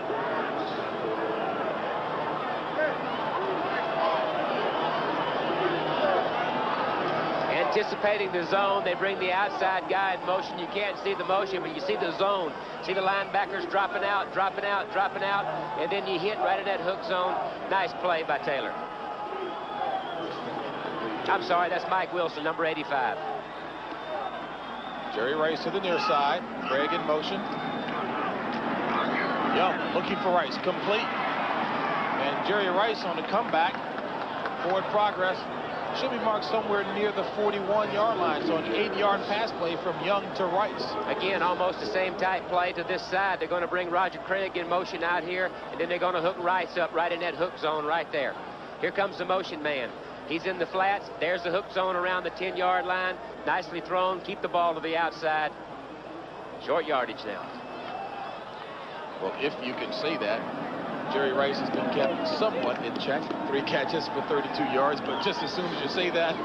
Yeah, I think anytime you say 3 catches and only 32 for him, you got him somewhat in check. 2nd and 2. Ball at the 41 of Atlanta. Rathman has the 1st down. So Tom Rathman showing his versatility, banging his way ahead for the 1st down. Tom Rathman has really added an awful lot to this offense. Everybody knows that he has 60-something catches and leads all backs with receptions, but he's still a good inside tough runner, also a very good pass blocker. I understand he has an unusual haircut. He's got that flat top look going for him. Talked to him yesterday out at practice. He's a big fan of the horses. He's always been around horses as a child in the Midwest, around the Nebraska area, and goes to the Kentucky Derby every year and likes the horses. And nicknamed Woody, the character, of course, in Cheers, one of his favorite TV shows. 1st and 10 for the 49ers. Ball at the 38 of Atlanta. Young. Going up top for Taylor. He's got it. Touchdown, San Francisco. And the man he beat was Deion Sanders.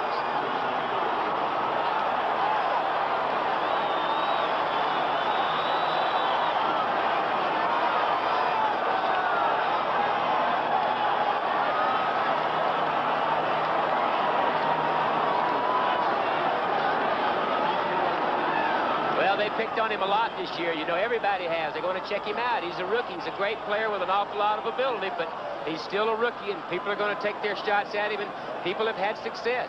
He leads the rookies in interceptions, but he's given up some big ones, too. John Taylor, 3rd-year player from Delaware State. Kofer on for the point after. And a little too anxious down on the field.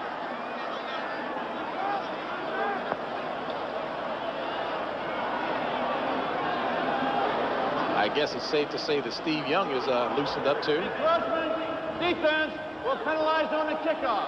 Penalize on the kickoff. I talked about Steve Young being warmed up. 5 for 5, 92 yards and a big touchdown. Boy, every team ought to have the luxury of having such a talented backup quarterback. You know, JB, when you turn guys like Andre Bruce and Marcus Cotton loose and have to play man-to-man, and that's a lot of times that's what you will do when you bring both those outside guys, and you play man-to-man. It's a gambling type thing. It's the best way for your linebackers to play, but your cornerbacks have to be really tough, too. And as a result, they get the touchdown on the man-to-man coverage with Deion Sanders. Point after by Michael Kofer. So San Francisco regains the lead on that touchdown play and the point after. They do an underneath ball handling back here, then a drop back, and then a deep down through the post right there for Taylor. And watch what happens right here. Here's the play fake underneath. Watch Rathman. There comes Rathman across the play fake underneath. Makes the weak safety jump up there for the run and gives him the middle of the field. And then Taylor does a nice job on Deion. Beats him by a couple of steps easily.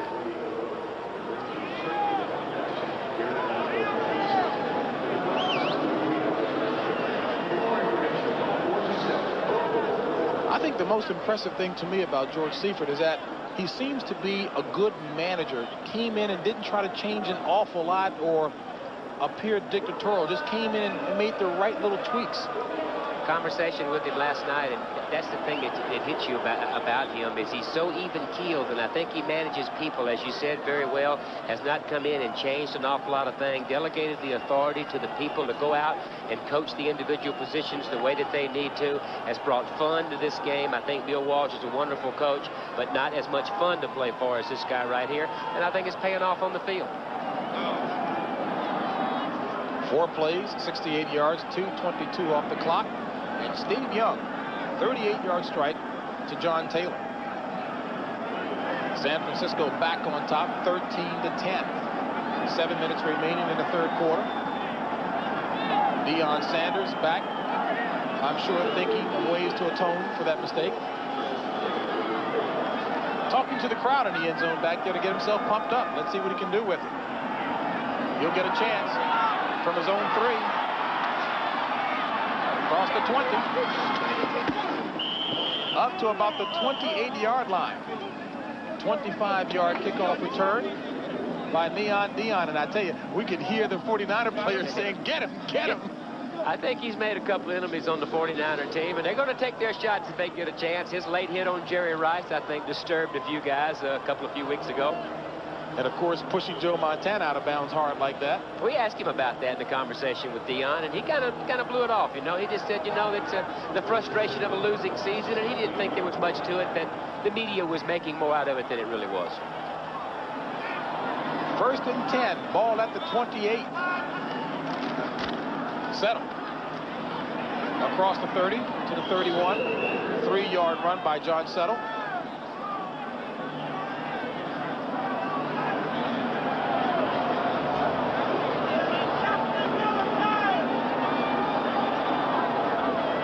Some impressive teams in terms of winning percentage by decade. Cleveland at the top. Yep. Green Bay in the 60s, the Lombardi years, and of course the 70s. And Miami had the undefeated year in 72, 17-0. And of course, let's not leave out the Pittsburgh Steelers. They've got a whole handful of championship rings in the 70s. 2nd and 7.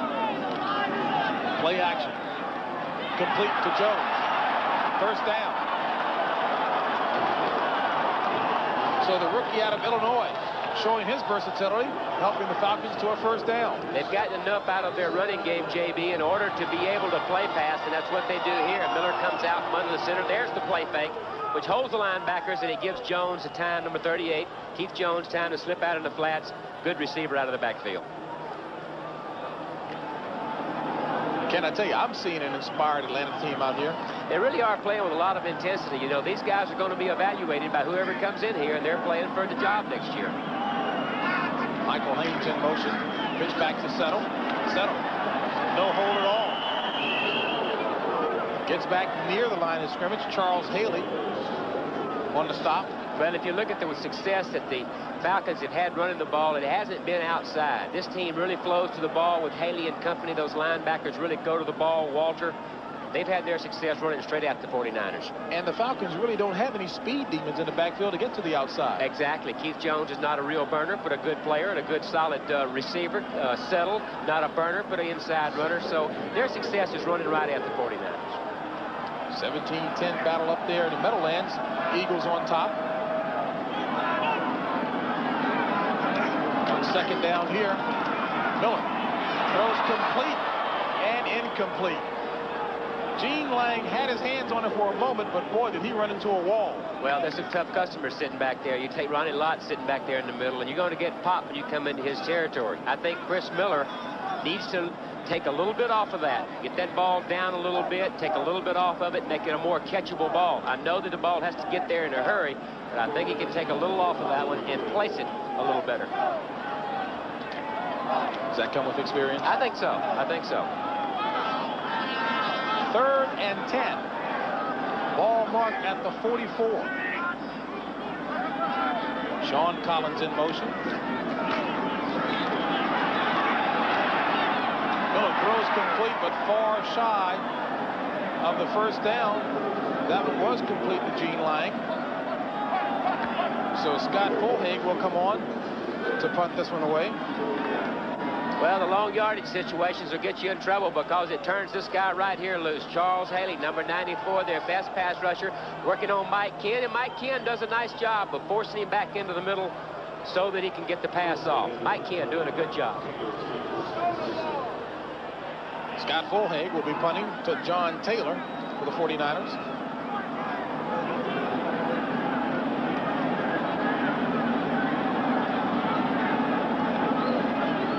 Low snap. Fulhaig gets it away. A good one. And a beaut.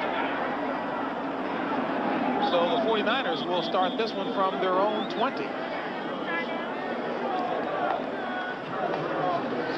Real nice job of Fulhaig right here. They're playing the ball on the short hop, getting his body in front of it so that the ball doesn't get by him, and then gets it out of there with a good kick. Nice play.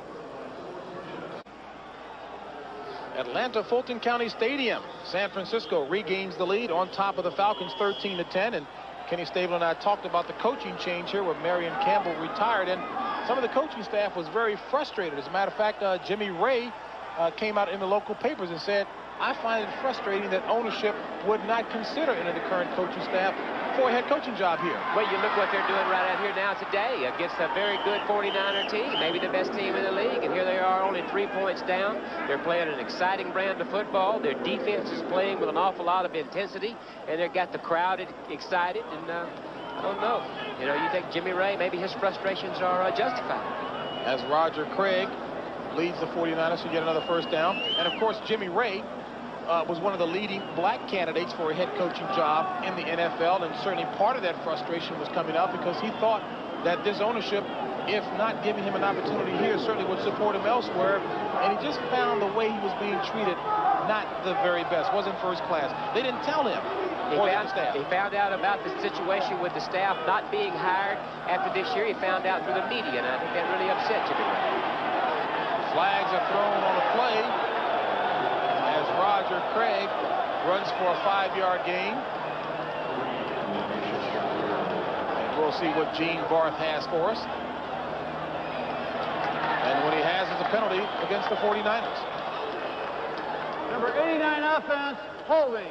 10-yard penalty will repeat the first down. And that's Wesley Walls. 49ers have really hurt themselves today. Their point production is down, and maybe that's the reason. They've had some key holding penalties that have hurt them in their own territory, also coming into the other team's territory. Chilly afternoon down here in the Peach State. 50,000 plus on hand, and they're seeing a good ball game. Falcons trail 13-10. James Brown along with Ken Stabler. First and 20 as a result of that penalty. Jerry Rice in motion. Young throws complete to Brent Jones across the 35 to about the 37-yard line. 17 yards gained back on the play. Well, they're going to bring Jerry Rice in motion right here all the way across. Roger Craig in the flat, and then their tight end is going to hook up right in the middle right there. Young reads it very well, drop backs, gets a good pass protection. There's the hook zone, got things spread out, and Brent Jones has really come into his own. I think Seifert has done that by getting him incorporated in the passing game, and Rathman has opened up things for the outside guys. Brings up a 2nd and 3. Ball marked at the 37 of San Francisco. 2:17 remaining in the third quarter. And complete to Jones again for the first down. So Steve Young has looked awfully impressive in relief of Joe Montana, who of course went out late in the first half with the bruised ribs. Again, working Brent Jones, a tight end who's been very, very productive the last few weeks. They give some motion to see what the defense is going to do, and then Jones just finds that area between Rady, number 59. There's Dion, 21. Robert Moore, number 34. Steve Young, 8 for 8, 129 yards. 5th-year player out of BYU. Out of the I formation. This is Craig. And Craig hit hard by Jesse Tuggle. Pick up a 3, though. You know, this is a situation, JB, where the Atlanta Falcons will find out a lot about each other on the field today because of all the adverse publicity with the coach resigning and the death, of course, of their teammate, and just the total situation here in Atlanta. You get to play the best team in the league today, a team that looks like they're going to go into the playoffs, and you find out a lot about each other, how you perform under those tough situations. 2nd and 7. Ball at midfield. Rathman, the lone back. 3 wide receivers. And Young goes to Rathman. And Rathman knocked out of bounds at about the 44-yard line.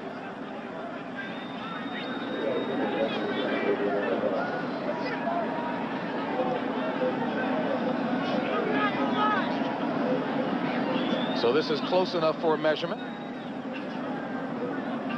You want to wager a little guess on that one? I'm saying he made it. Here's Rathman. He knows exactly where it's at, and he's diving for it. And let's see, get his reaction. I think he thinks that he made it. Yep, right there, guys. That's where I went out. 1st and 10. Doing a little officiating.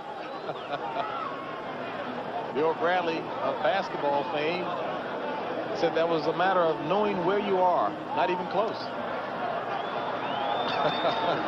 Boy, the old quarterback Woody. guys from way up here pretty good. Woody from Cheers. He knew it. There he is right there. Nickname Woody.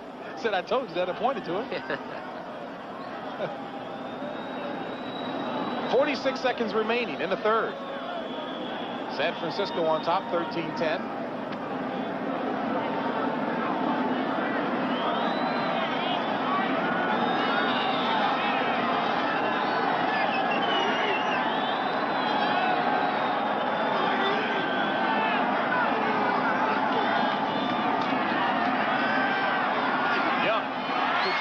First down. Inside the 30 to about the 27-yard line. So Steve Young looking extremely sharp.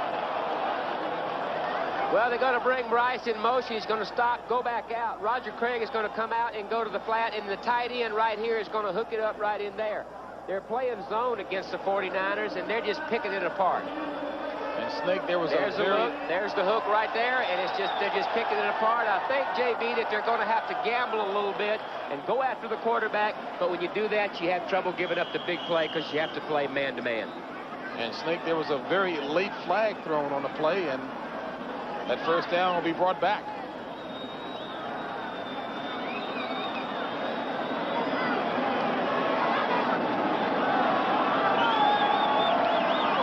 Instead of a 1st and 10,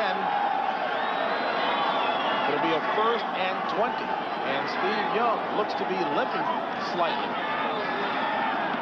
Complete to John Taylor. And Taylor gets the 1st down back, plus more. So Steve Young finds John Taylor on a 31-yard pass play, takes it down to the 21 of Atlanta.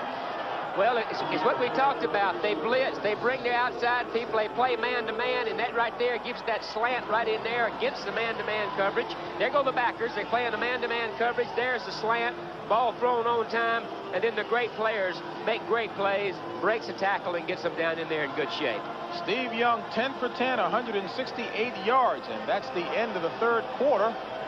With the score, San Francisco 13, Atlanta 10. We now pause for a word from your local station.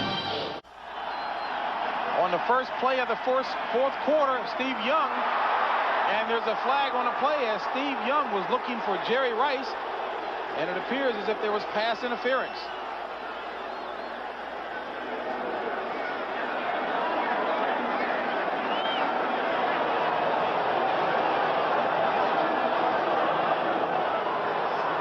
Offensive pass interference. I'm sorry, correction. Defensive pass interference, 41. 1st down. And Tim Gordon, the culprit. Well, Craig's already gone in motion to stretch the defense. He's trying to get Rice. There he comes across the middle of your screen. There's the bump prior to the ball getting there. Good call by the official.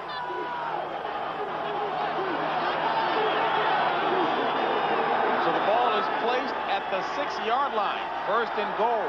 Ball at the 6.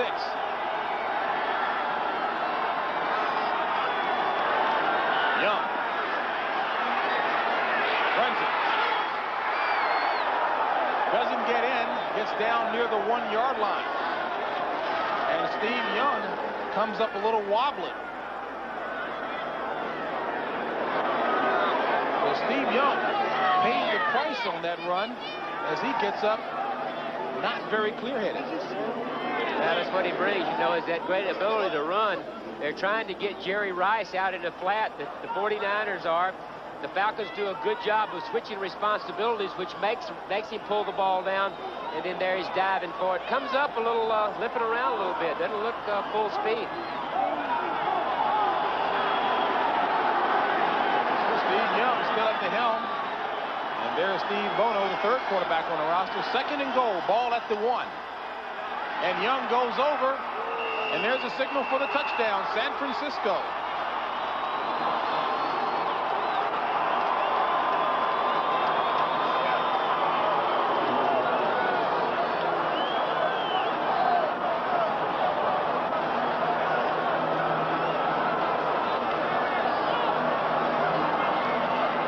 Well, Steve Young just going to do it himself, just behind the big offensive line from a yard out with the quarterback sneak for the touchdown. And Steve Young has really come in and done a very good job. This system is one that everybody runs it so well that whoever the quarterback is, if he reads things correctly, you're going to be able to generate offense. A good example, San Francisco had 188 yards in the first half. They have 179 in the third quarter. Young, something like 10 for 10, playing very well. And Michael Cover's point after is good. San Francisco expands the lead. Joe Montana went out late in the first half, bruised ribs. X-rays proved negative. But the 49ers have not missed a beat. Steve Young has come on. You see the numbers there, absolutely superb. And John Taylor and Snake, I guess the key there is that San Francisco is not only deep, but talented. Deep and talented. You know, Jerry Rice makes a big play today. They can do things maybe to take him away a little bit.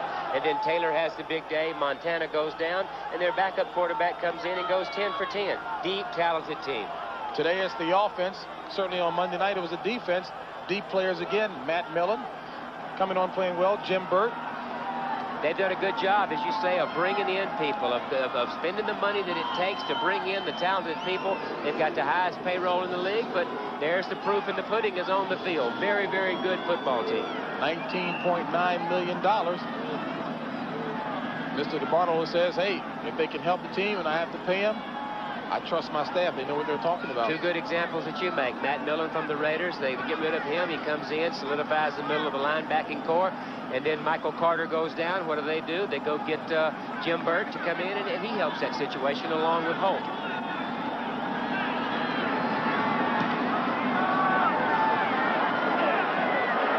And Sanders won't get a chance to do anything with this. As Gopher puts that one deep in the end zone.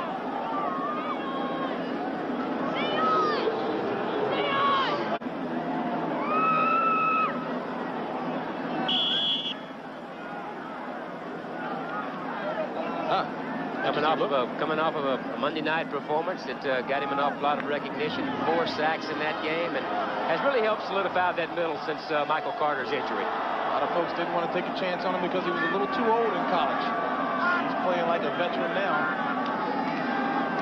Miller back on first down. Throws it a little too high for Keith Jones. Will make it a 2nd and 10 situation. So it seems like San Francisco has adjusted here in the second half to the wrinkles that Atlanta was trying to throw at them in the first half. The good teams do that, too. The good teams go in at half, and that guy right there, the defensive specialist, defensive coordinator for years under Bill Walsh, and they will go in and they will find out what teams are doing, from what formations, on what part of the field, go in and make their adjustments, and they paid off in the second half here.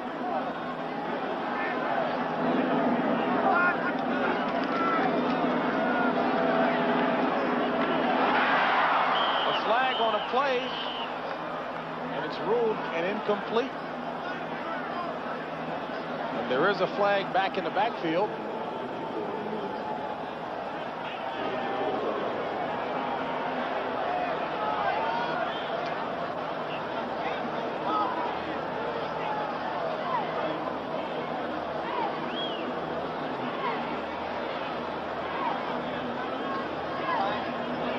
Holding, 74 offense, penalty refused, 3rd down. Stan Clayton.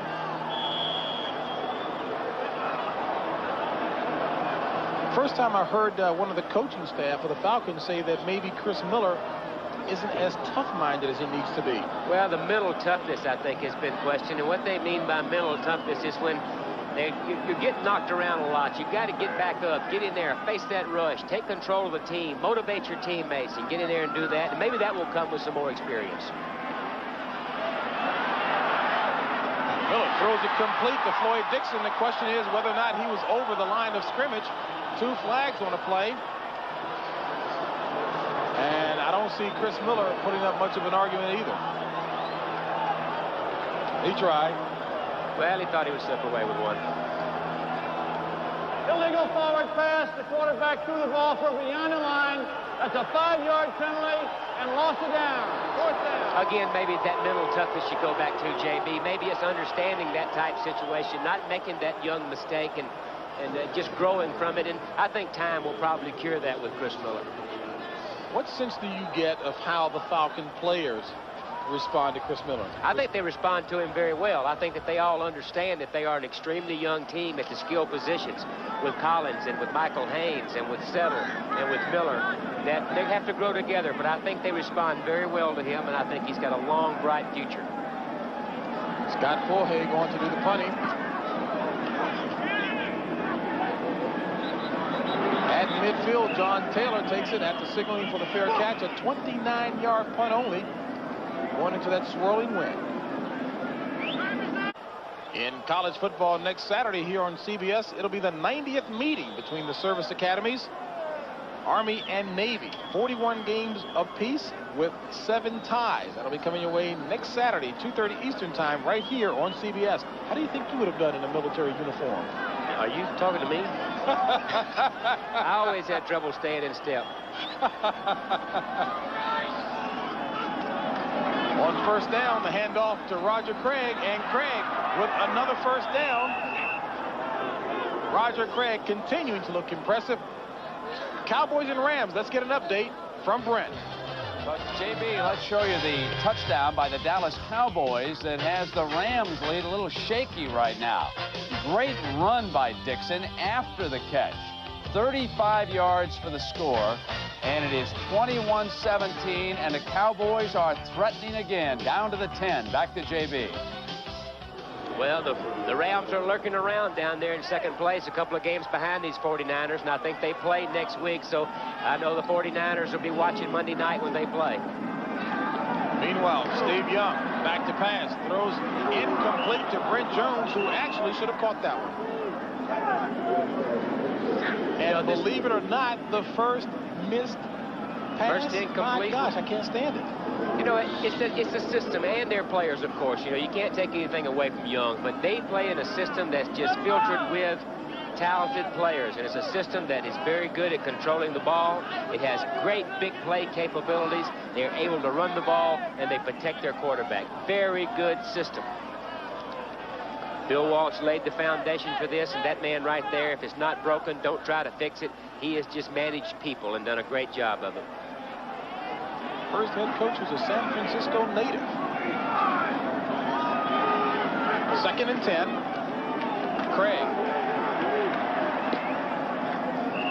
Boy, how can you not like his running style? Oh, I know. He just makes something out of nothing more times, you know. He's got that great determination and leg drive. He's in terrific shape, and, you know, you can't ask for a better player back there than that guy right there. 4-yard gain on that play, low running style. Great receiver. We mentioned earlier in the telecast that he is closing in on the all-time record as a receiver for running back. Walter Payton did that over a course of 12 or 13 years. Tony Galbraith, a long career. Roger Craig has done that in a period of about 6 or 7 years. 3rd and 6. Ball at the 34. First down, plus a whole lot more.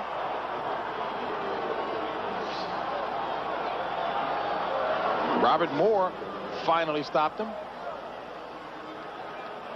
Well, it's Bruce Colley, number 69, and Of course, number 78, Steve Wallace, a little counter play. See, there's the counter by Craig. The off guard, McIntyre, 62, pulls, cuts off McIntyre's block, and then look at that high leg kick for the first down. 13 carries for 81 yards by Roger Craig. And the updated report on Joe Montana, bruised ribs. You don't see him out here on the sidelines because they want to try to keep him warm. On first down, Roger Craig again. You know, Kenny, in basketball, on the playground, we had an expression, milk it until it runs dry. And certainly that's exactly what's happening with Roger Craig after that 6-yard run.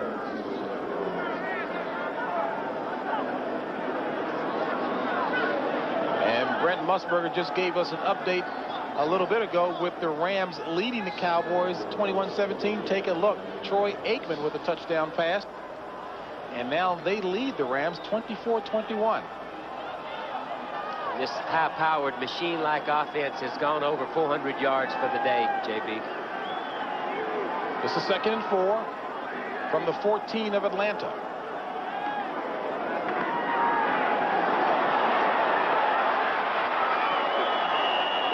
And Young takes it just inside the 10, and there's a late flag. And that's going to be against Atlanta, personal foul. Looks like Marcus Cotton, number 51, all excited about playing this year, and he's getting his opportunity. Personal foul, late hit on number 51 defense, half the distance to the goal line, and a first down. Marcus Cotton, as I said, excited about playing for the first time. He came in late for training camp, has not really played an awful lot this year, and it lets his excitement get a little carried away. No need to spear the quarterback when he's down that way. Good call. So the ball gets moved from the 10-yard line down to the 5-yard line. They'll bring up a 1st and goal. Good job of San Francisco's offensive line taking over late in the game when the offensive line has to step up and do something. Running the ball very well this time with Craig in this series of downs. 1st and goal from the 5.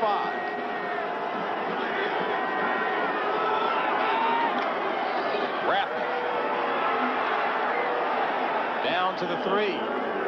Well, they've got a Donnybrook going on between the Rams and the Cowboys. Let's check in with Brent Musburger.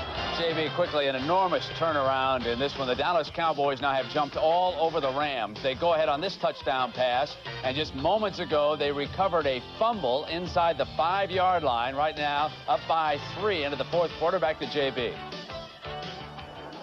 All right, Brent. And, of course, that really would help the 49ers' playoff chances if Dallas can give them a favor. No doubt. Their previous meeting between the 49ers and the Rams, of course, the Rams came out on top. 2nd and goal from the 3.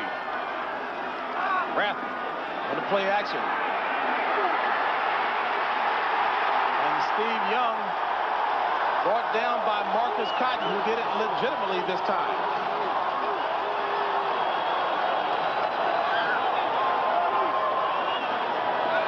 Steve Young did not fool him that time on the play action with Rathman. Trying to fool him with a play action and slip their tight end across 84, Britt Jones, but he's covered. Young just does whatever he can with it, starts to backpedal a little bit, but the great speed of Marcus Cotton from USC does a great job of running him down.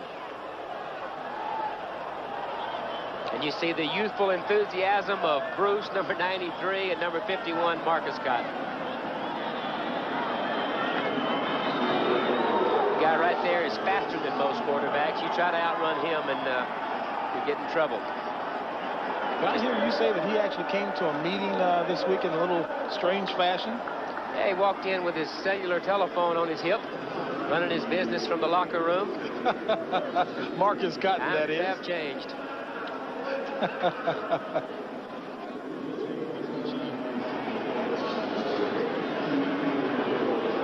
Well, there's a timeout down on the field. Cool. It's been an entertaining game. And rather cool out here, too. It is a little nippy. San Francisco leading on top here, 20-10. 8:52 remaining in the 4th quarter. The Falcons came out and started throwing the ball from the beginning. They tried some trickery. They on a 4th and 1, they threw the ball, faked a punt and threw the ball.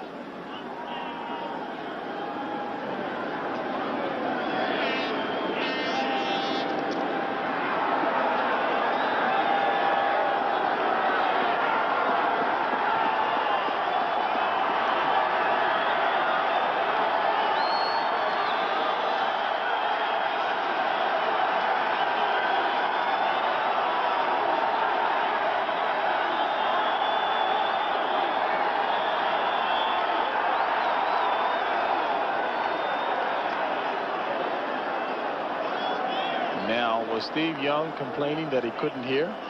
I don't think so. I think the Falcons called the timeout. Bobby Butler called the timeout because they came out with both their receivers to his side. Somebody didn't recognize the formation. There was only one defensive back over there for 2 receivers, and Bobby Butler quickly called the timeout. I guess they're thinking, let's not let it get out of hand. Doubleheader day coming here next week on CBS Sports. It all begins, of course, with the NFL today at 12:30 Eastern Time. Then in Game 1, you will see either the Falcons take on Minnesota or Dallas meeting Philadelphia. Then in Game 2, it's either the Giants in Denver or Phoenix and the Raiders. It all gets started at 12:30 Eastern Time with the NFL today. Buddy Ryan and Jimmy Jones back at it again. Jimmy Johnson. I'm sure game. Jerry Jones will get involved in the action. He'll be in the middle of it somewhere, too.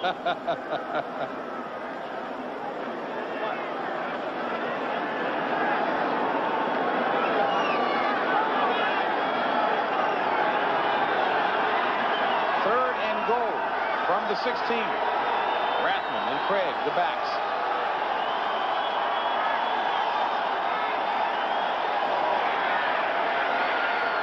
To Rathman. Takes it inside the 10.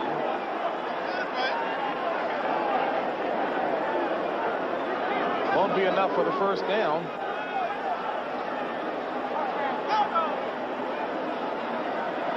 Boy, Troy Aikman really uncorking on the Rams. His 4th touchdown pass of the afternoon. And Snake, we've seen him this year, and Troy Aikman is really going to be something. I think he is. We had him earlier this year and against the Phoenix Cardinals, and kid's got a strong arm. He's extremely tough. Stand in that pocket. As you say, it's going to be good. So Michael Kofer will attempt a 27-yard field goal. It's connected on 35 and 24. And this one is good. So San Francisco moves it out by a score of 23-10. Back here in Atlanta, San Francisco on top 23-10 thanks to that 27-yard field goal by Michael Kofer. 8 minutes remaining in the contest. Neon Deion Sanders trying to see if he can do a little something to spark some enthusiasm again. JB, that was a 5-minute drive by the 49ers with only 1 pass in that drive. 7 runs, 1 pass. Offensive line doing a job late in the game when you're supposed to. Whichever way you want it, they can give it to you. And this one is taken by Andre Bruce, the up man. And Bruce plays the part of running back. And as we've been telling you throughout the game, the San Francisco 49er playoff picture looks like this. They can clinch a wild card position with the victory today and a loss by either. Minnesota Vikings tonight, Philadelphia Eagles earlier, and of course the Green Bay Packers. And Packers right now leading by a point over the Tampa Bay Buccaneers. Hard-hitting battle there. And the Giants and Eagles all tied up at 17 apiece. On 1st and 10, Miller throws complete to Michael Haynes near the first down marker.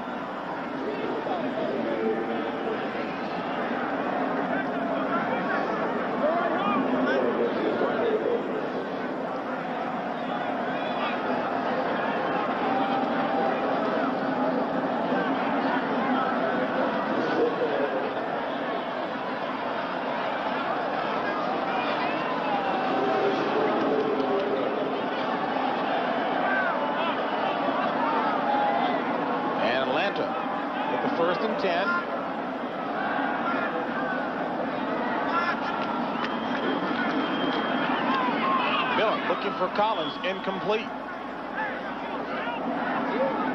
Joining Ken Stabler and myself in the booth right now, Mr. Rankin Smith Sr., the owner of the Atlanta Falcons, and obviously some very difficult times for you once again in your football tenure. Help us understand what you're trying to accomplish game plan-wise with the organization, Mr. Smith. Well, we are, of course, Come very shortly. Well, if not already, we're already looking for some people. There will be a search that will probably go on from now until after the season is over. As you know, we have restrictions in the National Football League for contacting people while the season's in progress, and we have to get permission, and most of the people we'd be talking to would be somebody that's in the playoffs. And the same is true with college people. They have bowl games, and most of the people we might be interested in would be also we'd have a restriction as far as talking to them probably until after. But we'll be contacting people, and this will be handled mostly by Ken Burock and also my son Taylor Smith. Any truth to what was reported on the NFL today that Bill Walsh has already been offered the job by Ken Burock of your organization? No, that is not true. So that your coach will possibly come from either the professional ranks, as always, and it's a possibility that it could be a very successful collegiate coach? That's true, and we'll be, we're not eliminating anybody, but we're going to go about it quietly, and this will be productive in the month of December. Is there any timetable, Mr. Smith? No, I think we'll certainly, as I say, we want the opportunity to talk to people, and we are restricted by virtue of the fact that the season is still in progress, and also by virtue of the fact that the college season is still in progress, certainly with the bowl games, but we'll come up with a man we think will do the job. Mr. Smith, you mentioned you won't eliminate anyone, but yet it's been reported that the current coaching staff, none of the assistants, would be considered. Well, that was our thinking as of now, and that's the way we're planning to go with it. Might that change if Jim Hannafin continues to do a good job? He certainly had the team playing extremely well in the first half. Any possibility that he could turn your mind around? Well, you never say never in our business, as you know, and but on the other hand, today we've had what you might call fan day. We've had a lot of fun out there today, and they've had some plays in there that normally would not be in our curriculum, as you've seen, and they played very well today, and the team played with intensity, and certainly the coaching staff deserved a lot of credit for what's happened here today. So safe to say there is the possibility, depending upon how things go the rest of the season. Well, we will never rule out anything, but at this point in time, our search goes for out of the organization. Coach, we want to wish you the best. I'm sorry, Mr. Smith, wish you the best, and hope you get things turned around here for the city of Atlanta and for your team. Thank you. The Atlanta fans deserve it. The best to you. Okay, Mr. Rankin Smith Sr., the owner of the Atlanta Falcons, and we thank him very much for a very candid session with us.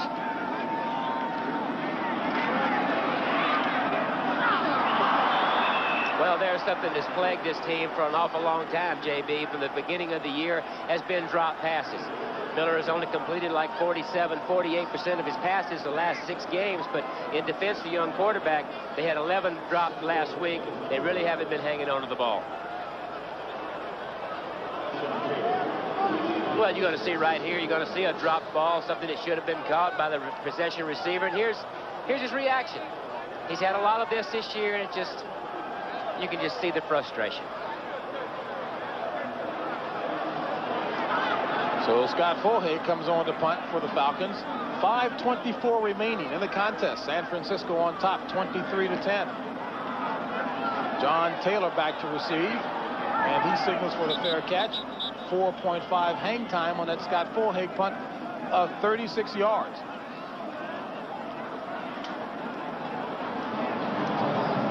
Coming up right after the game, the NFL Today post-game show with Brent and Irv. Now, besides the scores and highlights and, of course, post-game interviews, if the situation warrants, the New York studio will send you live to the exciting conclusion of another game. So the game's not over until you've seen the NFL Today post-game show coming up with Brent and Irv. George Seifert doesn't appear to be a very demonstrative type on the sidelines at all either. Very even keel, very even keel. His team is like that too. His team is very businesslike, and they go about it in a very professional manner. Roger Craig in motion, 1st and 10. This is Rathman. Speaking of coaches, JB, I would look for the Atlanta Falcons to get a real marquee name in here, a really very well-known person to help put people in the stands. Such as? I don't know, really, I don't know. You know, a marquee name, a very well-known. Who knows? Chuck Knox is in trouble maybe a little bit in Seattle. Gene Stallings' name has been thrown around. But I think it has to be a name that will help put people in the stands. The graphic early in the game showed a 57% capacity rate in here, and I think they've got to get people here. One way to do that is put people on the field that can play, and another way is to put a good marquee name coach in here. Well, I talked to the Redskins coaching staff this week, and maybe not a marquee name, but Joe Bugel, the offensive line coach, assistant head coach of the offense, really wants his job as well. Roger Craig running across the 20 to about the 22-yard line, 4-yard gain on the play. And the clock continues to run, 4:15 remaining in the contest. Well, Roger Craig certainly has led by example today. Good, tough yards.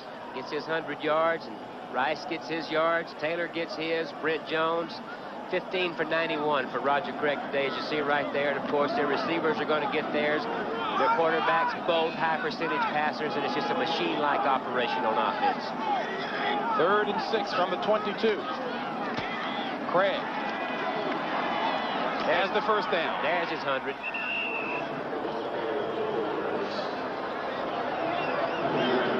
Well, this team we talked about being the best team of the 80s. How do they compare to other teams in other sports in the 80s? And certainly you got to come up with the Los Angeles Lakers. You bet. There they are, the Lakers, Yankees, Flyers, and the Niners. And then you got the other side of the coin. Boy, not a pretty side either. Falcons tied with the Lions for the worst record of the 80s. Right now, the Lions, though, I mean, they're playing some good football. That silver stretch, Wayne Fontes is committed to it. Rodney Peete is playing well. And the Lions are giving the Saints a fit right now, leading in that contest late in the 4th quarter. Roger Craig in motion on 1st down. This is Rathman. And Rathman pulling ahead for 5 yards.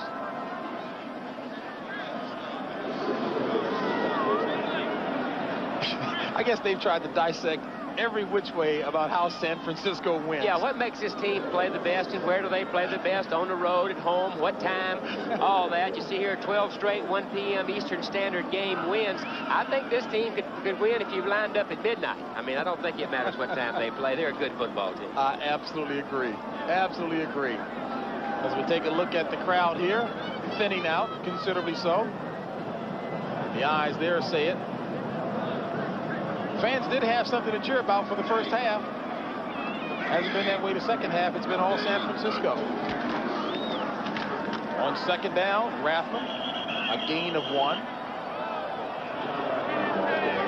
And we're moving toward the 2-minute mark of the contest,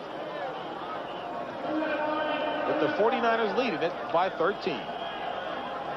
3:10 here, but folks, hold on. Coming up at the conclusion of this game, the NFL Today post-game show with Brent and Irv, and perhaps you may be in for a treat. If we've got a close contest going on somewhere around the country, Brent and Irv will take you there. That'll be coming up at the conclusion of this contest here, so stick around and see what happens.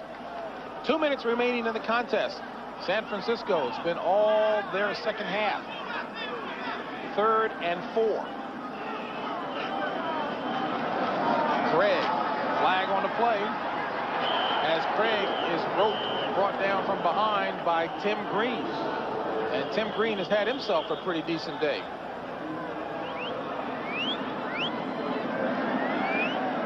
Notice the Falcon players wearing number 73 on their uniform in black, tribute to their fallen colleague. Illegal formation, only 6 men in the line of scrimmage. Penalty refused, 4th down. That fallen colleague, of course, Ralph Norwood, who died tragically in the car crash last week, God rest his soul. Jim Hannafin. Tough job. Tough job coming in as interim coach. You're playing the best team in the league, trying to get your team ready to play a very young team at all the skill positions, and an awfully tough job for him to come in, like you said, at the top, a no-win situation. Barry Helton on the punt to Deion Sanders.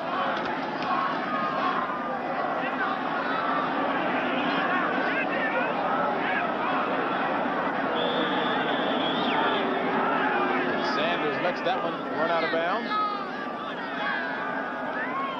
Well, once again, the Falcons find themselves in a position of aiming for the number 1 pick in the NFL draft.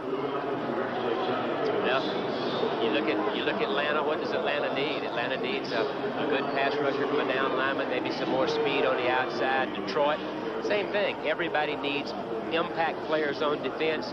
The Jets are having their problems. There's always a need for great offensive linemen. Just depends on what the team needs. And there's a former number 1, Tony Casillas. fourth-year player out of Oklahoma.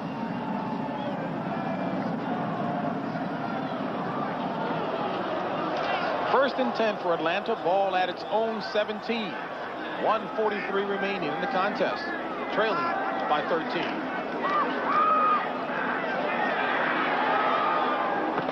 And Chris Miller throws it complete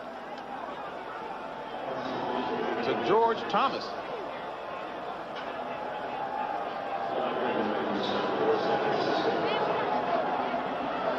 Well, San Francisco's just going to line up in there what they call a prevent type defense, James. It's a very, very deep zone. The defensive backs and safeties will line up deeper than normal. The linebackers will line up deeper than normal and just play deep zones designed not to give up the big play. 2nd and 2. Ball at the 25.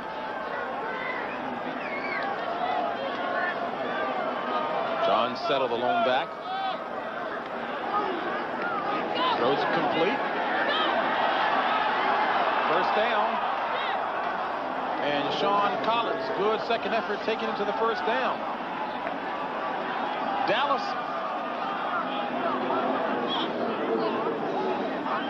Dallas and the Rams, still a good game there. Let's check in with Brent Musburger, find out what's going on.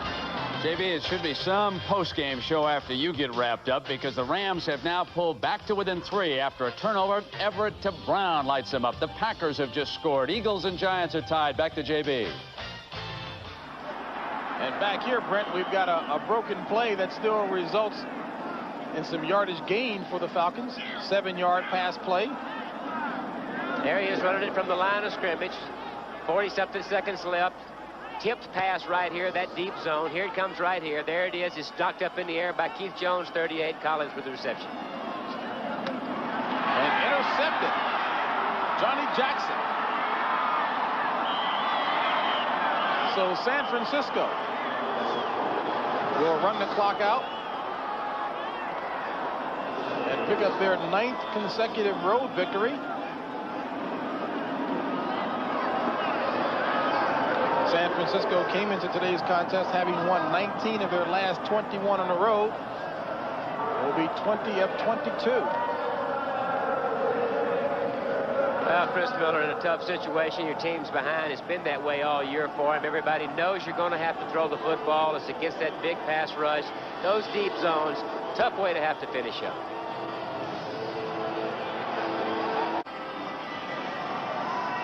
That's my favorite play. As a quarterback, favorite play. Take the ball, kneel down, call win the game. And that's exactly what San Francisco does. And I guess that picture says it all there. Falcons hopeful, prayerful for better things to come. Not today, as Jim Hannafin is greeted by Matt Millen. Boy, certainly you have to give a lot of credit to Jim Hannafin for what he attempted to do. Brought some fun back into it. Had nothing to lose. Came out with some specialty type plays. On 4th and 1, he threw a halfback pass on a punt. They threw a fake punt pass for the first down and put some excitement in it, but you can do that when you have nothing to lose. And don't forget, coming up, the NFL Today post-game show back in New York. Brent and Irv will bring you up to date with all the scores in action. So that does it here from Atlanta. San Francisco on top, 23-10. For Ken Stabler, this is James Brown saying so long from Atlanta.